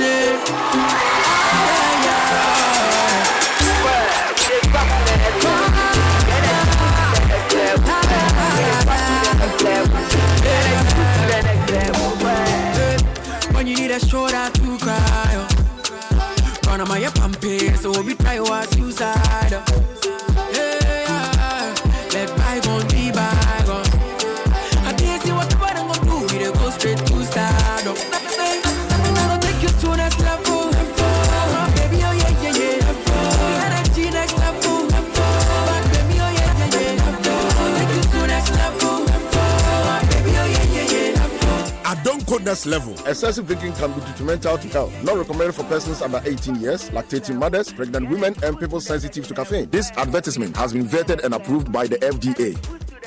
Obebia wo time say de biara da obede musrum na ho siesie enkanka the constituency that's it we fem e na di e market mo eno an say obetse kakra e dia tools so na odi afufa wo ho kakra wo na ye hene ampan bi ni ade vi fem betuli ni na but why you receive kama na sana massive so by him your why not this and nakasa edge in the tata oh yes what's it mama v and cry community pharmacy kumasi so kwadani farm appeal for about your mama friend no for ni obia or below 12 years mamun UCB and cry Food and Drugs Authority for hwehwema giatum say yeah.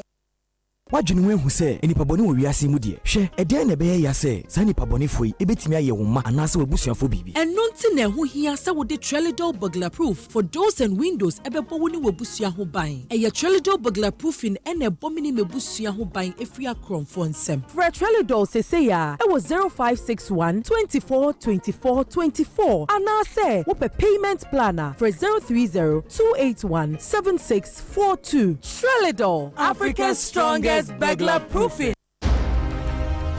Madam High Sense in me jina High Sense adwumakona nemu emo bibia fishia pa 2021 High Sense da so kra ne bohwem say ye bebro niema ye papa na eche na ne bo ne da form a eso obia botom afie twam no ye gitum say aniema bebre hyehye se ye de bebre mu ye ntumi anye ni nyina esan COVID-19 ti abrewa gusu ayi puma kwan mu enti this year de ye de bebre mu double Ghana had dear kai say High Sense and Kwan ma 5 years warranty ye niema na efe na entwe power na oni bibi COVID de kono de ya ko awie aka ketu ebe ni atini ti say te inti ko so na fa hye ni adwuma ma no ate me number e ba ko pe 0302 550000 High Sense everyday prices for everyday people.